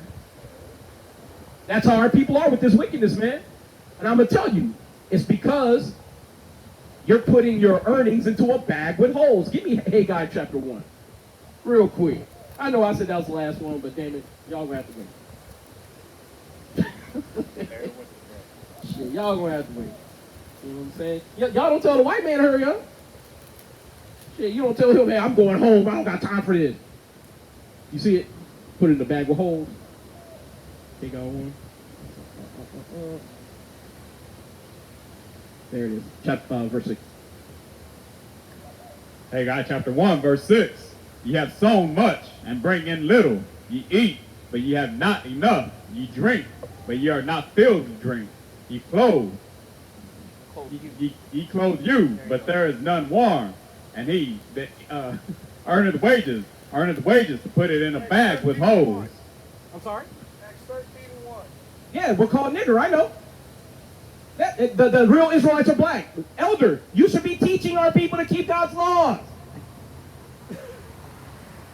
Hey, we're not even black. That was a pejorative. I appreciate the sentiment, but now what? Yeah, what you gonna do about that? Maybe keep God's law so he can take the proverb and byword off you as a curse. And he can make you a praise throughout the land. Because the least of us are going to be having the fame of John the Baptist eventually. Give me Matthew 5 real quick. We're going to get the words of Christ. You know what I'm saying? Because it's just, man, sometimes I'll be wondering, man, our people love these titles, bro. We love being called black. We love being called the Shasu. Being called the Li Men over in China, meaning black-headed people. We love being called the Doofgames, or the Dark Strangers as the Vikings. We love these titles, not understanding they don't mean anything. That's not what God called you.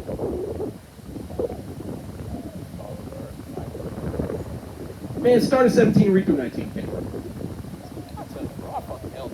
Matthew chapter 5, verse 17. Think not that I am come to destroy the law or the prophets. I am not come to destroy, but to fulfill. For verily I say unto you, till heaven and earth pass, one jot or one tittle shall in no wise pass from the law, till all be fulfilled. Whosoever therefore shall break one of these least commandments, and shall teach men so, he shall be called the least in the kingdom of heaven. But whosoever shall do and teach them, the same shall be called great in the kingdom of heaven. So man, if you want to get status in the kingdom, you're going to have to keep these laws. If you just handing out little factoids and you ain't keeping God's laws, man, you're going to be among the least in the kingdom of heaven, man. And that's if you even make it as part of the first fruits. So I'm going to tell you, some of you niggas going to need a real steep learning curve to get into the kingdom. I'm talking about most likely going to have to hand your ass 40 points. If you swinging a 60 by yourself.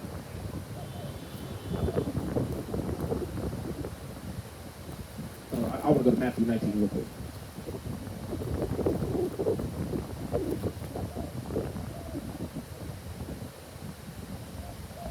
Get me 16 through 17. Actually, you know what? Read all the way down through 19. Matthew chapter 19, verse 16. Bring it up. And behold, one came and said unto him, Good master, what good thing shall I do, that I may have eternal life? And he said unto him, Why callest thou me good? There is none good but one, that is God. But if thou wilt enter into life, keep the commandments. He saith unto him, which Jesus said, Thou shalt do no murder. Thou shalt not commit adultery. Thou shalt not steal. Thou shalt not bear false witness. Honor thy father and thy mother. And thou shalt love thy neighbor as thyself. So much for you don't have to keep the law. We've just read in 2 places where Christ tells you explicitly that if you want to enter into the kingdom of heaven, you got to keep the commandments. And you wicked ass niggas will still be like, well, Christ didn't really mean that. That changed when he hung on the cross. And that brings us to our last couple of verses. Give me Revelation 22, 14, and 15. Because if the very last page of the Bible doesn't convince you that you got to keep the law to get into the kingdom, I guess get ready for a missile, nigga. I mean, because at this point, I think the elect are primarily seated. We got a few stragglers who wander by from time to time, but I'm seeing that there is a dearth. Look that word up for me, please. Dearth. A dearth. Oh, it's still. Damn. Can you not turn up? Okay.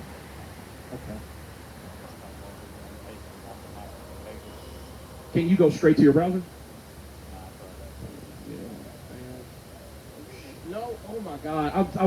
Man, your phone too finicky, bro. Just get the scripture. Get the scripture, man. Get the scripture. Yeah, we gonna close. We gonna close out, man. Touching my shit. Man, fuck your phone, nigga. Revelation chapter 22, verse 14. Blessed are they that do his commandments, that they may have right to the tree of life, and may enter in through the gates into the city. For without are dogs, and sorcerers, and whoremongers, and murderers, and idolaters, and whosoever loveth and maketh a lie. And that's just to drive the point home. That's the very last page of the Bible, last chapter. Now it's working. I swear to goodness, boy, this week has been a rough one, man. I ain't gonna lie to you. But I'm thankful to have come out and done this work, though. You know what I'm saying? That's the one thing I'll always give God the glory for. But y'all, we're gonna go ahead and sign off. Saying, call halal Yahweh Bashim Yahushai. That's all praises to Yahweh in the name of his son Yahushai. Kwam Yashrala. Kwam Yashrala. And Mawaf Lababal. Mawaf Lababal. Yeah, but. All right, y'all. Shalom.